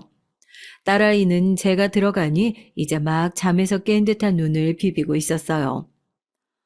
엄마, 오늘 오는 날 아니잖아. 왜 왔어? 쉬라니까. 반찬만 두고 금방 갈 거야. 힘들게. 아우, 그만해도 된다니까. 아유, 전에 담아둔 거라 그냥 가져오기만 한 건데 뭘. 아이, 그리고 이거 이서방이 잘 먹잖아. 라고 말하며 냉장고에 반찬을 채웠죠. 이서방은, 담당 간호사님한테 나 이불 좀 바꿔달라고 말하러 간댔는데 못 찾았나? 늦네. 없으면 그냥 와도 된다니까. 이불? 이불은 왜? 땀을 너무 많이 흘려서. 어디 아파? 아니, 그냥 식은땀이 좀 났어. 괜찮아요. 걱정 안 해도 돼. 딸의 이불에 손을 넣어봤더니 좀 축축하더라고요. 그래서 딸에게 잠시 있어보라고 말한 뒤 사위와 그 간호사를 찾아 나서려 일어서던 순간이었습니다. 딸아이가 제게 말했어요. 곧 올 거야. 찾으러 가지 마. 아유, 그래도 너 땀을 이렇게 흘렸는데. 찾으러 나갔는데 엄마까지 왜? 괜찮아. 딸아이가 제가 사위를 찾으러 나가는 걸 말리더라고요. 이상했습니다. 그리고 뭔가 찾으러 가야 할 것 같은 기분이 들었어요. 그래서 한 번 더 말리는 딸아이를 두고 사위를 찾아 나섰습니다. 그런데 사위가 보이지 않더라고요. 물론 그 간호사도 말이죠. 아니, 박 간호사님 어디 계신가요? 오늘 바쁘신가? 아까부터 안 보이시네요. 김간, 박간 어디 갔는지 알아? 아까 이민영 환자 보호자분이랑 어디 가는 것 같던데? 이불 갈아드리러? 아유, 언제쯤이요? 글쎄요, 한 시간 됐으려나? 저 다른 환자분 드레싱하러 가기 전이니까. 갑자기 뭔가 알 것 같은 기분이 들었습니다. 그리고 손이 떨려왔어요. 감사하다고 간호사분들께 인사를 하고 덜덜 떨리는 손을 마주 잡고 병원 곳곳을 찾아다니기 시작했어요. 그러다 병원 한쪽 구석진 곳에 있는 직원 전용 출입구 쪽을 지나고 있을 때였습니다. 근데 여기 진짜 좋다. 매번 이렇게 아무도 안 오냐? 내가 이 병원 짬이 얼만데 여긴 진짜 아무도 안 온다니까? 근데 자기 안 가봐도 돼? 괜찮아. 어차피 또 잘 거야. 오늘은 장모도 안 오는 날이고. 하긴 그 약이 좀 세야지. 자긴 안 가봐도 돼? 난 꼭 가보긴 해야 되는데. 사위와 그 간호사의 목소리가 들려왔어요. 몸이 차가워지고 머리가 하얗게 비워지는 느낌이었습니다. 의심도 하고 상상도 해봤지만 실제로 겪게 되는 건 너무나도 다른 일이더라고요. 덜덜 떨리는 손을 들어 벽을 붙잡고 겨우 서 있었어요. 다리에 힘이 풀릴 것 같았지만 더 가까이 가서 저들의 대화를 들어야겠다는 마음에 겨우겨우 한 발짝 두 발짝 움직였어요. 다가갈수록 그들의 대화는 더 선명하게 들렸습니다. 그들의 대화 내용은 차마 입에 담을 수 없는 얘기였어요. 지금 생각해도 울분이 터지고 눈물이 나옵니다. 자기 요즘 피부 거칠거칠해. 이 짓도 더는 못 해먹겠다. 너무 힘들어서. 주먹을 꽉 쥐었습니다. 눈물이 날 것 같은 눈을 꾹 감았어요. 김병에 장사 없어. 그리고 자기 정도면 열심히 한 거야. 맞아. 나 같은 사이가 어딨어. 이제 연기도 힘들어서 못할 것 같은데 언제까지 이 짓을 해야 하는 거야 대체. 저 임상도 아마 별 효과 없을 거야. 그리고 진짜 얼마 안 남았어. 그니까 좀만 꾹 참아. 이제 와서 그동안 노력 물거품으로 만들 순 없잖아. 그니까 내가 들인 공이 얼만데. 보험비 얼마랬지? 이거 저거 다 합치면 한 7억쯤 되나? 내가 알아보니까 자기 지금 사는 집도 반반 가능하대. 자기가 상속자라. 그러면 그거 합쳐서 우리 서울로 이사 가자. 나 진짜 출퇴근하는 거 피곤해 죽겠어. 어유 그랬죠요. 우리 애기. 당신도 잘하고 있지? 그럼 잘하고 있지. 요즘 내가 아예 안 해줬더니 불만 폭발인데 조만간 이혼하자 하려고. 어차피 그 인간은 둔해서 몰라. 지가 착실하게 나한테 이혼 사유 만들어주는 것도. 근데 관계 요구가 이혼 사유 되는 건 나 몰랐는데. 나도 이번에 알았잖아. 그렇게 말하며 웃는 두 사람의 목소리에 화를 참지 못하고 문을 열기 위해 문고리를 잡았을 때였어요. 순간 멈칫했습니다. 여기서 내가 아는 척하면 민영이가 바로 알게 될 텐데, 그리고 내가 들은 대화 외에 증거가 없잖아. 전에 남편도 내가 하는 말은 하나도 안 믿었는데 민영이가 알게 되면 그 아픈 아이가 이 끔찍한 사실을 알게 된다면. 순간 누가 찬물을 확 부은 것처럼 정신이 차려졌어요. 그리고는 분노로 나오려는 눈물을 꾹 참은 채 그 문 앞에서 한동안 심호흡을 하면서 서 있었습니다. 제가 할 수 있는 최대한의 인내심으로 발걸음을 돌렸어요. 손과 발이 덜덜 떨리는 걸 힘으로 눌러가며 화장실 안으로 들어가 몇 번이고 세수를 했습니다. 정신 차려야 된다고 되뇌이면서 말이죠. 지금 그 무엇보다 중요한 건 우리 민영이, 내 딸이라고요. 거울 속에 제 얼굴에 핏기가 하나도 없더라고요. 그렇게 한참을 화장실에서 마음을 가다듬었습니다. 그리고 병실로 돌아갔죠. 민영이는 여전히 누워 있었고 시간이 꽤 지났음에도 사위는 와 있지가 않더라고요. 손이 다시 부들부들 떨리던 그때 사위가 그 간호사와 나타났어요. 어? 어머니 언제 오셨어요? 안녕하세요. 이불을 들고 들어오는 두 사람의 모습에 당장이라도 토악질이 나올 것 같았지만 정말 죽을 힘을 다해 참았습니다. 나중에 보니까 주먹을 얼마나 꽉 쥐었던지 손바닥에 손톱이 파고 들어가 피가 맺혀 있더라고요. 자네 잘 먹는 깻잎 장아찌가 다 떨어져서 그거 좀 가져왔지. 아니 뭐 안 그러셔도 되는데. 그거 너무 맛있더라고요. 요리 솜씨가 정말 좋으신 것 같아요. 맛있었다고 말하는 그 입을 찢어버리고 싶었습니다.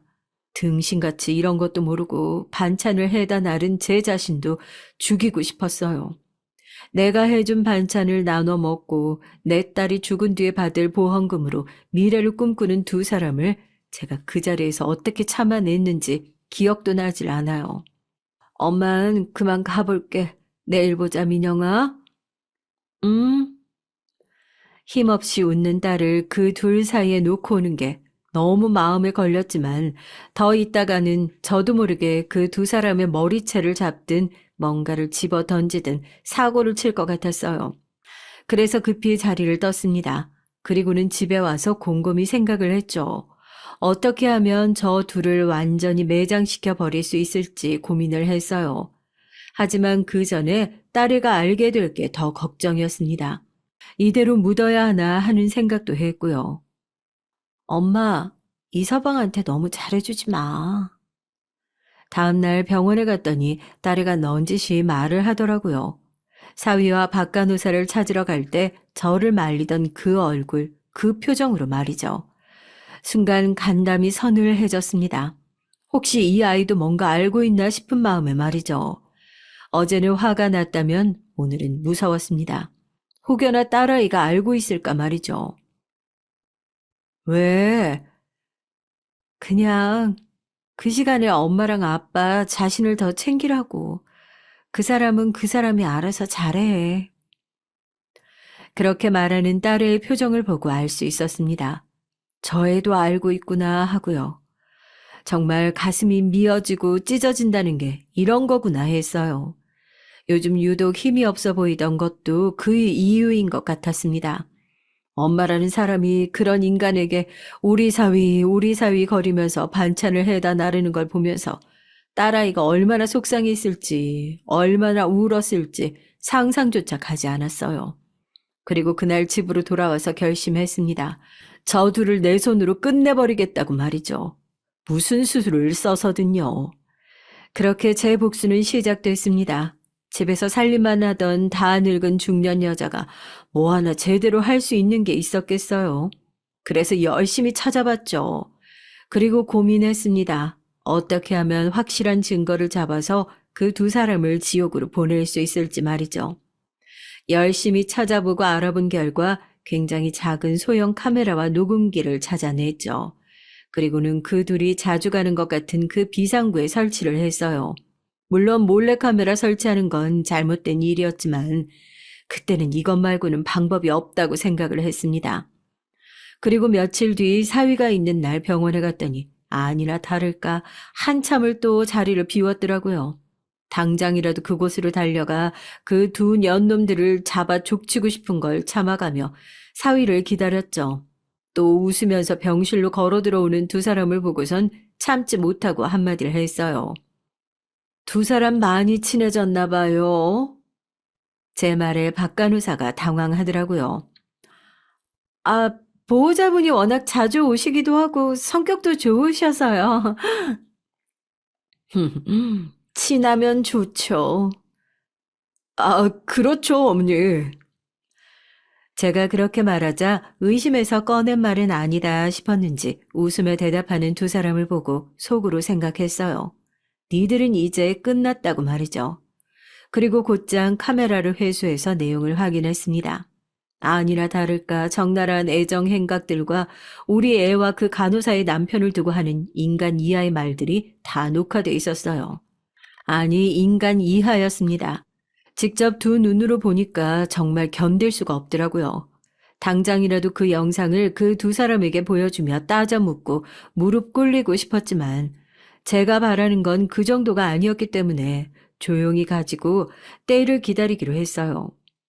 때를 기다려야 했습니다. 그러던 어느 날 딸의 병원에 가는데 박 간호사가 다른 처음 보는 남자와 얘기를 하는 중이더라고요.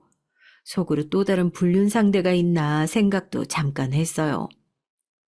안녕하세요. 하지만 가까이 가보니 박 간호사의 표정이 좋지 않더라고요. 그 남자와는 언쟁 중인 것처럼 보였습니다. 제가 다가가니까 뭔가 다행이라는 듯 일부러 아는 척을 해오는 것 같았거든요. 거기서 벗어나고 싶은 것 같았죠. 예, 안녕하세요. 오늘 환자분 컨디션 좋아 보이시더라고요. 그렇게 말하며 제 팔짱을 끼려던 걸 제가 쓱 피했어요. 박 간호사는 민망한 듯 웃었지만 저는 아무렇지 않게 걸어갔죠. 저를 보며 웃는 그 얼굴에 당장이라도 침을 뱉고 싶었습니다. 먼저 걸어가는 제 뒤로 박 간호사는 그 남자에게 다시 붙잡힌 듯 짜증을 내는 소리가 들려왔어요. 그리고 대화 소리도 조금 들을 수 있었죠. 당신 진짜 나랑 안 살고 싶은 거야? 대체 왜 이래? 나 일하는 중이잖아. 나중에 다시 얘기해. 보호자님 오늘도 일찍 오셨네요. 저를 보며 웃는 박 간호사에게 까딱하고 고개를 숙이고는 그녀 앞에 있는 남자를 봤죠. 남편인 것 같았습니다. 같이 들어가자는 박 간호사를 차에 두고 온 게 있다고 먼저 보내고 그 남자를 따라갔죠. 그리고는 말을 걸었습니다. 저기 지금 시간 있어요? 박 간호사의 남편은 처음에는 뭐 하는 사람인가 하는 눈으로 바라보더라고요. 당연하죠. 심호흡을 하고 용건을 말했습니다. 그쪽 부인이랑 저희 사위가 바람이 난 것 같아요. 에?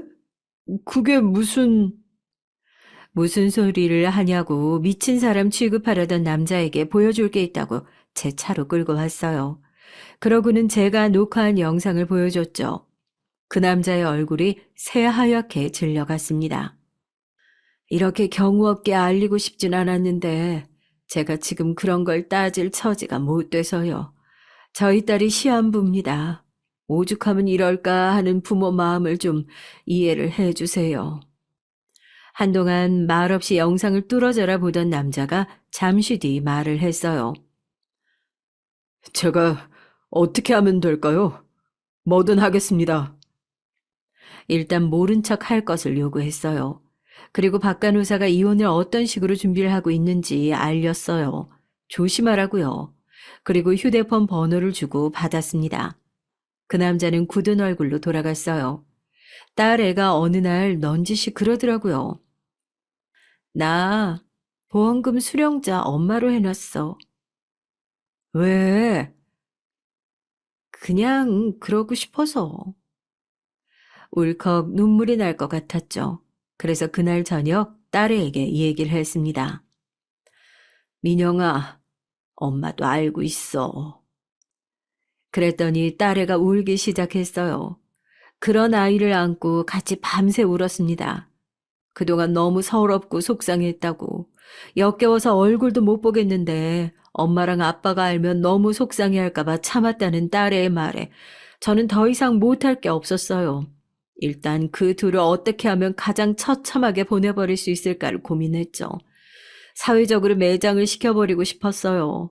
사실 이 부분은 제 감정만으로 나서서 할 수는 없었죠. 가족들이 원치 않는 부분도 있을 수 있기 때문에 동의를 구해야만 했습니다. 나 진짜 다 괜찮아, 엄마. 엄마가 힘들까 봐 그러지. 난 네가 힘들까 봐 그러지. 그 사람들 가만두는 게 더 힘들지. 남편도 불같이 화를 내며 가만두지 말아야 한다고 하더군요. 그것들 다 죽여버리고 싶은 거 겨우 참는 거야. 가족들의 동의를 받고 생각했습니다. 그냥 이곳에 발을 더 두지 못하게 해야겠다. 우리의 근처에는 얼씬도 하지 못하게 만들어야겠다 하고요. 그리고 더불어 절대 잘 살게 내버려둬선 안 된다는 것도요. 상대방인 그 간호사도 아직 아이가 없다고 하더군요. 결혼한 지 이제 3년쯤 됐다고. 뭐든 다 동의합니다. 저보다 저것들 죽여버리고 싶으실 테니까요. 그렇게 저의 복수가 시작됐어요. 먼저 변호사에게 자문을 구해 제가 이 영상을 세상에 공개하면 어느 정도의 처벌을 받는지 또 어떻게 하면 그게 두 사람에게 유리하지 않는지를 물었습니다. 그랬더니 벌금을 받게 되겠지만 노출이 있는 부분만 가리고 대화만 공개하면 그렇게 큰 처벌은 받지 않을 거라고 하더라고요. 그리고 그 부분은 어차피 몰래 녹화하고 녹음한 거라 이혼 소송으로 넘어가면 증거로 인정되지 않으니 감당하실 수 있는 내에서만 공개하시라고요. 그래서 그 병원 민원 게시판에 글을 썼습니다. 안녕하세요. 저는 이 병원에 입원해 있는 환우의 보호자입니다. 저희 아이는 암병동에서 현재 항암 치료 중이에요. 좋지 않은 상황이지만 함께 이겨내가자고 이겨낼 수 있다고 함께 힘내고 있습니다. 그 배경에는 저희 아이의 배우자의 극진한 간호가 있어요. 다 같이 힘내자고 이겨낼 수 있다고 그렇게 말해주는 사유가 고맙고 또 미안했습니다. 그래서 더 잘해줬어요. 제가 할 수 있는 선에서요. 긴 병에 장사 없다고 혹시나 지칠까 싶어 제가 거의 매일 병원에 나오고 병원밥이 입에 맞지 않는 것 같아 반찬도 해다 날랐습니다. 그런데 어느 날 그 반찬을 저희 아이 담당 간호사님이 드시는 걸 봤어요. 그런 순간에도 우리 사위가 마음씨가 착해서 다정한 사람이라 식사를 자주 건너뛰는 간호사님을 그냥 봐 넘기질 못했구나 생각했죠. 두 사람의 사이가 일반적인 보호자와 간호사라 하기엔 지나치게 사이가 좋아 보이는 부분들이 있었지만 그냥 사람이 좋아서 그런가 보다 했어요. 그러던 어느 날 우연히 두 사람이 대화를 듣게 됐습니다. 저는 그 자리에서 세상이 무너지는 것이 이런 거구나 생각했어요. 두 사람은 불륜 관계였고 저희 아이 보험금으로 새 출발을 할 준비를 하고 있었습니다. 정말 이제 억장이 무너지고 손이 떨렸어요. 사람이 너무 충격을 받거나 화가 나면 정작 어떻게 해야 할지 갈피를 못 잡게 되더라고요. 하지만 저희 딸을 보며 마음을 다잡았습니다. 처음에는 딸아이가 알지 못하게 나만 알고 있어야 하나 생각도 했지만 아이도 이미 알고 있더라고요. 정말 가슴이 미어졌습니다. 저는 도저히 이 두 사람을 용서할 수가 없어요. 제가 무슨 대가를 치르더라도 말이죠.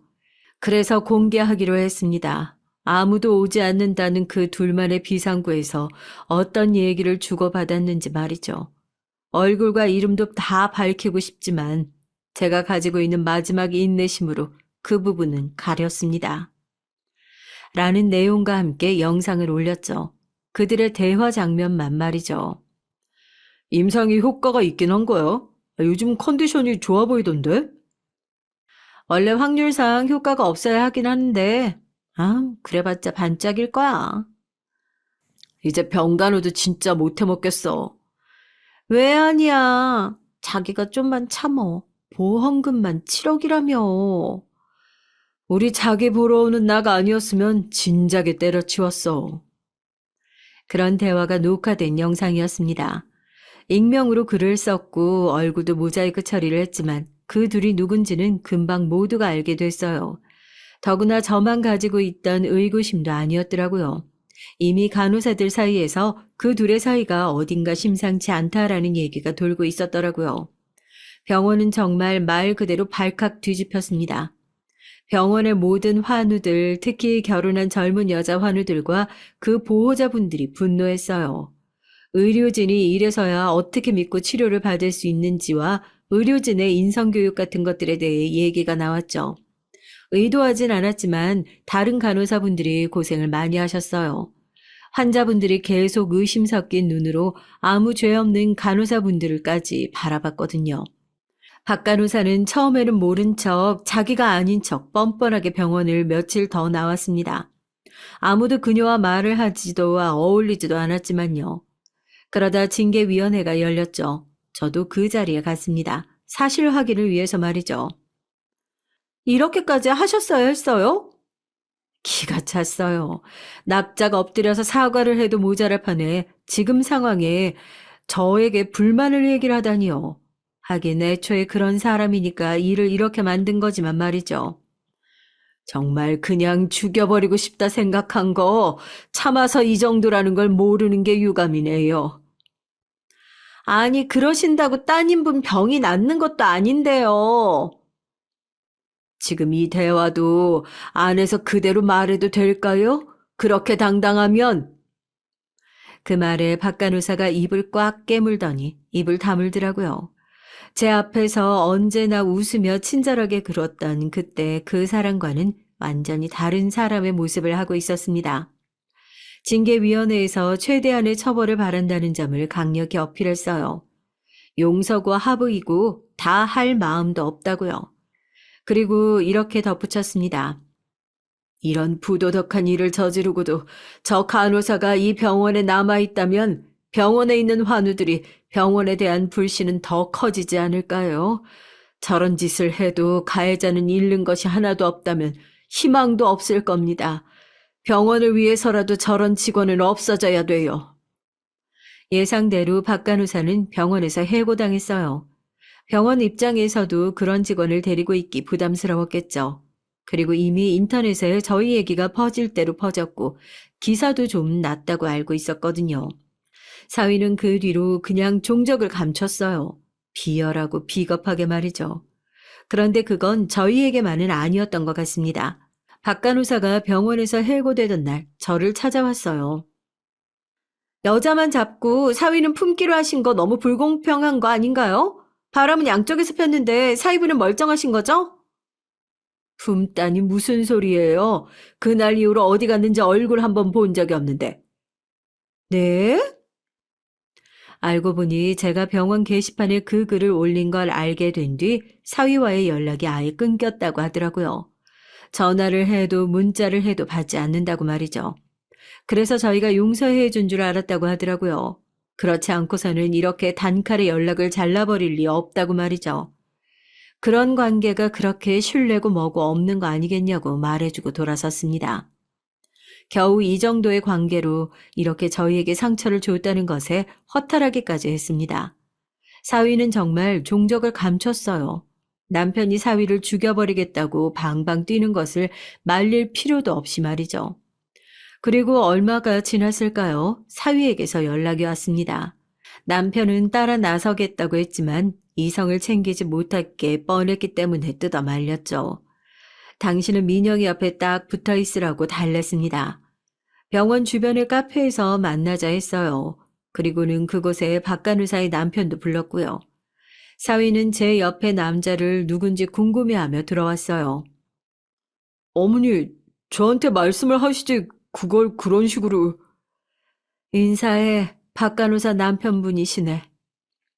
사위는 정말 놀란 듯 그 자리에서 굳어서 한동안 아무 말도 하지 못했습니다. 사위가 들어오기 전에 저는 그 남자분께 몇 번이나 당부했어요. 절대 폭력만은 쓰지 말라고. 그러면 저들에게 하나라도 빌미를 주는 게 되니까 말이죠. 제 말을 상기시키듯 그 남자분은 눈을 꾹 감고 참고 있는 게 보였습니다. 제가 사위를 보며 말을 이어갔어요. 자네는 나한테 말하고 바람을 폈나? 내가 이걸 왜 자네한테 말을 해? 이런 식으로 장모님 유리하게 편집해서 영상을 푸시면 법적으로 문제되는 거 모르세요? 영상이 그게 다인 것 같나? 그 말에 사위가 멈칫하더라고요. 둘이 더러운 짓 한 것도 싸그리 녹화되어 있어. 그리고 내가 그걸 그냥 푼 것 같아. 다 변호사 자문 받고 한 거야. 내가 자네한테 단 하나의 빌미도 주지 않기 위해서 얼마나 참았는지 아나? 사위는 제가 철두철미하게 준비했다는 점에 놀란 것 같더라고요. 아무 말도 못하고 있는 사위에게 그 남자가 말을 시작했습니다. 당장이라도 죽여버리고 싶은 거 참고 있는데 그것도 다 이 어르신 덕분인 줄 알아. 이 개새끼야. 너는 이분 아니었으면 내 손에 죽었어. 그리고 위자료 준비해라. 난 네 둘 고소할 거니까 그녀는 한 푼도 못 받고 쫓겨날 거야. 그리고 병원도 잘린 거 알지? 듣자니 너도 어디 조그마한 중소기업 다니나 본데 둘이서 돈 한 푼 없이 빚만 지고 어디 한번 잘 살아봐. 어? 그리고 얼굴도 보기 싫은 건지 아니면 더 있다가는 진짜 때릴 수도 있다 생각한 건지 커피숍을 나갔어요. 멍하니 있는 사위에게 말했습니다. 민영이도 다 알고 있어. 아니 나보다 먼저 알았네. 민영이가 마음고생을 그렇게 한 이상 난 모든 수단과 방법을 가리지 않고 자네와 그 여자를 가만두지 않을 거야. 각오하는 게 좋을 거네. 민영이도 안다고요? 그 더러운 입에 우리의 이름 올리지 마! 입만 뻐끔거리는 사위를 두고 그 자리를 나왔습니다. 병원은 저희에게 사과의 의미로 병원비를 지원해주겠다 하더라고요. 개개인의 사생활까지 병원에서 알 수 없었을 테니 병원을 문제 삼고 싶진 않았습니다. 하지만 그 병원에 있는 게 저희가 괴로웠어요. 다른 사람들의 호기심 어린 눈빛도 싫었고요. 그래서 다른 대학병원으로 옮겼습니다. 돈이 궁한 집도 아니고요. 얼마 되지 않아 박간호사가 찾아왔습니다. 이혼을 당하게 생겼다고 말이죠. 제 남편에게 말한 건 너무하신 거 아닌가요? 길 가는 사람 붙잡고 물어봐요. 시한부인 부인 두고 병원에서 간호사랑 바람난 것도 모자라서 보험금으로 팔자 필 생각하는 연놈들이 너무한 거지. 내가 너무한가? 박간호사는 재산 분할을 받지 못하고 쫓겨난 것 같았죠. 소송을 걸어도 받을 수 있는 돈이 얼마 되지 않는다는 말을 들은 모양인지 하지 않는 것 같았습니다. 직장도 없이 자신은 이제 뭘 먹고 살라고 이렇게 길을 다 막아버리냐 하며 엉엉 우는 그녀를 보며 기가 찼어요. 사위와 겨우 연락이 다 책임지라고 했지만 사위가 단칼에 거절한 것 같더라고요. 돈 없고 직장도 없는 그 박간호사를 책임질 마음이 없었던 겁니다. 겨우 그런 인간을 두고 좋은 사람이라는 둥, 사위복이 많다는 둥 하는 과거의 저를 한 대 치고 싶었어요. 다른 사람들이 들으면 기겁할 얘기지만 이 이야기도 해야겠네요. 사위의 부모, 그러니까 사돈댁이 찾아왔어요. 어떻게 자신의 아들 앞길을 막을 수가 있냐고 길길이 날뛰더라고요. 아이, 그동안 수발든 건 생각 하나도 안 하고, 이런 식으로 젊은 애 인생 하나를 망쳐도 되는 거야? 어? 아이, 우리의 회사에도 소문 다 나서 잘렸잖아. 회사에서 잘린 것 같더라고요. 그래서 저를 찾아온 것 같았습니다. 내가 지금 얼마나 참고 있는지 모르죠? 제가 가지고 있는 증거 한둘이 아닌데 그거 다 풀면 댁네 아들은 지금보다 더 인간 말종 쓰레기 취급당할 건데 그래도 돼요? 지금 나한테 이렇게 와서 행패 부릴 때가 아닌데. 뭐? 아니 곧 죽으래 때문에 왜 내 아들 인생을 망쳐? 왜? 한마디만 더 해봐, 어디. 내가 들고 있는 영상, 녹취록 다 들고 다니면서 당신 아들뿐 아니라 당신들 가족 주변을 싹 다 풀 거니까 이사 가면 이사 가는 곳 쫓아가서 풀고 당신네들 주변인들 아무도 모르는 사람 없게 해줄게. 그래, 자식 잃게 생긴 부모가 눈 돌았는데 내가 못할 일이 있겠어, 지금? 정말 그럴 생각이었습니다. 어디선가 듣고 있었던 건지 갑자기 나타난 사위가 자신의 엄마를 끌고 가기 전까지요. 찌질하게 엄마를 앞세우고 자기는 뒤에 숨어서 듣고 있었나 보더라고요. 병신 같은 자식 저런 걸 사위라고. 여기서 끝났다면 좋았겠지만 사위는 양심도 없이 재산 분할과 명예훼손으로 소송을 걸었어요. 원래 그런 인간들이 더 양심이 없이 그러잖아요. 하나도 인정이 안 되면 좋았겠지만 일부분은 인정이 됐습니다. 그래서 2천만 원 정도를 줘야만 했어요. 하지만 곧 혼인관계를 파토낸 책임을 물어 위자료 청구 소송을 진행했죠. 거기서 5천만 원을 받았습니다. 그 결장이 나던 날도 사돈에게서 전화가 왔지만 받지 않았죠. 그동안 좋은 소식이라면 임상시험약이 효과가 있는지 딸의 암 크기가 많이 줄었어요. 그 얘기를 들은 날 정말 펑펑 울었습니다. 그동안은 하늘이 너무 원망스러웠거든요. 딸아이는 사위에 대한 얘기는 일절하지 않았어요. 속이 아닐 텐데 저희를 더 신경 쓰는 거겠죠. 남편도 마찬가지로 아는 척하지 않았어요. 아예 처음부터 없던 사람처럼 그렇게 생각하려고 노력 중입니다. 두 사람이 살던 집을 정리하고 모든 흔적들을 지우면서 그래도 내가 아직 건강해서 이런 것들을 다 내가 보는 게 다행이라고 생각이 들었어요. 그것들을 딸아이가 직접 보고 치워야 했다는 생각을 하면 아직도 피가 거꾸로 솟는 것 같습니다. 듣기로는 그 박간호사라는 사람은 지금 아예 일이 구해지지 않는 모양이었어요. 업계의 소문이 다 났다고 하더라고요. 왜 아니겠어요. 기사까지 난 일인데. 전국에 모르는 사람이 없을 겁니다. 그 부분이 부담스럽긴 했지만 저희가 잘못한 게 아니니까 움츠리지 않으려고요. 후회도 없습니다. 사위였던 그 작자는 회사에서 잘리고 한동안 백수로 지내다 지방으로 내려간 것 같더라고요. 이곳에서는 너무 아는 사람도 많고 또 그럴 경제적 여유도 없었겠죠. 그렇게 세계의 사랑을 하는 것처럼 서로가 없으면 죽고 못 살 것 같더니 돈과 모두가 손가락질하는 상황은 또 못 견뎠나 봅니다. 마지막으로 두 사람을 본 건 위자료 소송 주정을 위해 만났던 날이었어요. 끝까지 가고 싶었지만 딸아이가 빨리 끝냈으면 좋겠다는 말에 조정을 위해 간 자리에서 본 두 사람은 서로 쳐다보지도 않더라고요. 조정이 끝나고 우연히 두 사람이 나누는 대화도 들을 수 있었습니다. 아무도 모른다며 거긴? 그래서 이게 지금 다 내 탓이라는 거야? 거길 들켜서 이렇게 된 거 아니야. 웃기시네. 자기를 믿어서 그리고 멍청해서 절대 모른다고 맨날 안심시킨 게 누군데 이래? 그래서 지금 내 잘못이다? 지금 이게 뭐야? 너 때문에 내 인생 다 망했어. 위자료 한 푼 못 받고 이혼당한 것도 모자라서 일도 못 구한다고. 뭐 먹고 살라고? 나는 뭐 안 그런 줄 알아? 위자료 물어주고 잘리고 소문 다 나서 지방 가게 생겼어. 그렇게 서로의 탓만 하는 두 사람을 보면서 그럴 사람들이 그랬구나 하고 생각했어요. 그 후에도 그 둘의 소식이 간간히 들려오긴 합니다. 잊을만 하면 어디서 알았는지 다들 알고 소문을 내서 회사고 어디고 제대로 다닐 수가 없다고 말이죠. 제가 나서서 노력하지 않아도 그런 얘기들은 파급력이 크더라고요. 전 사위였던 그놈은 지방의 작은 회사를 다니다가 또 회사 여직원과 불륜을 저질렀다고 하더라고요. 그러면서 전에 무슨 일이 있었는지 소문이 다 난 것 같았습니다. 또 회사를 그만두고 거처를 옮겼다고 들었어요. 그러고는 그 뒤로는 들은 소식은 없습니다. 박 간호사도 어디 작은 개인 병원에 취직했다가 거기 병원장에게 똑같은 짓을 하려고 했다고 들었죠. 근데 그 병원장이 넘어가지지 않았다고요. 개인 병원 간호사들 사이에도 소문이 쫙 나서 이슈가 되었던 저희 사건의 주인공이라는 사실까지 소문이 난 모양이더라고요.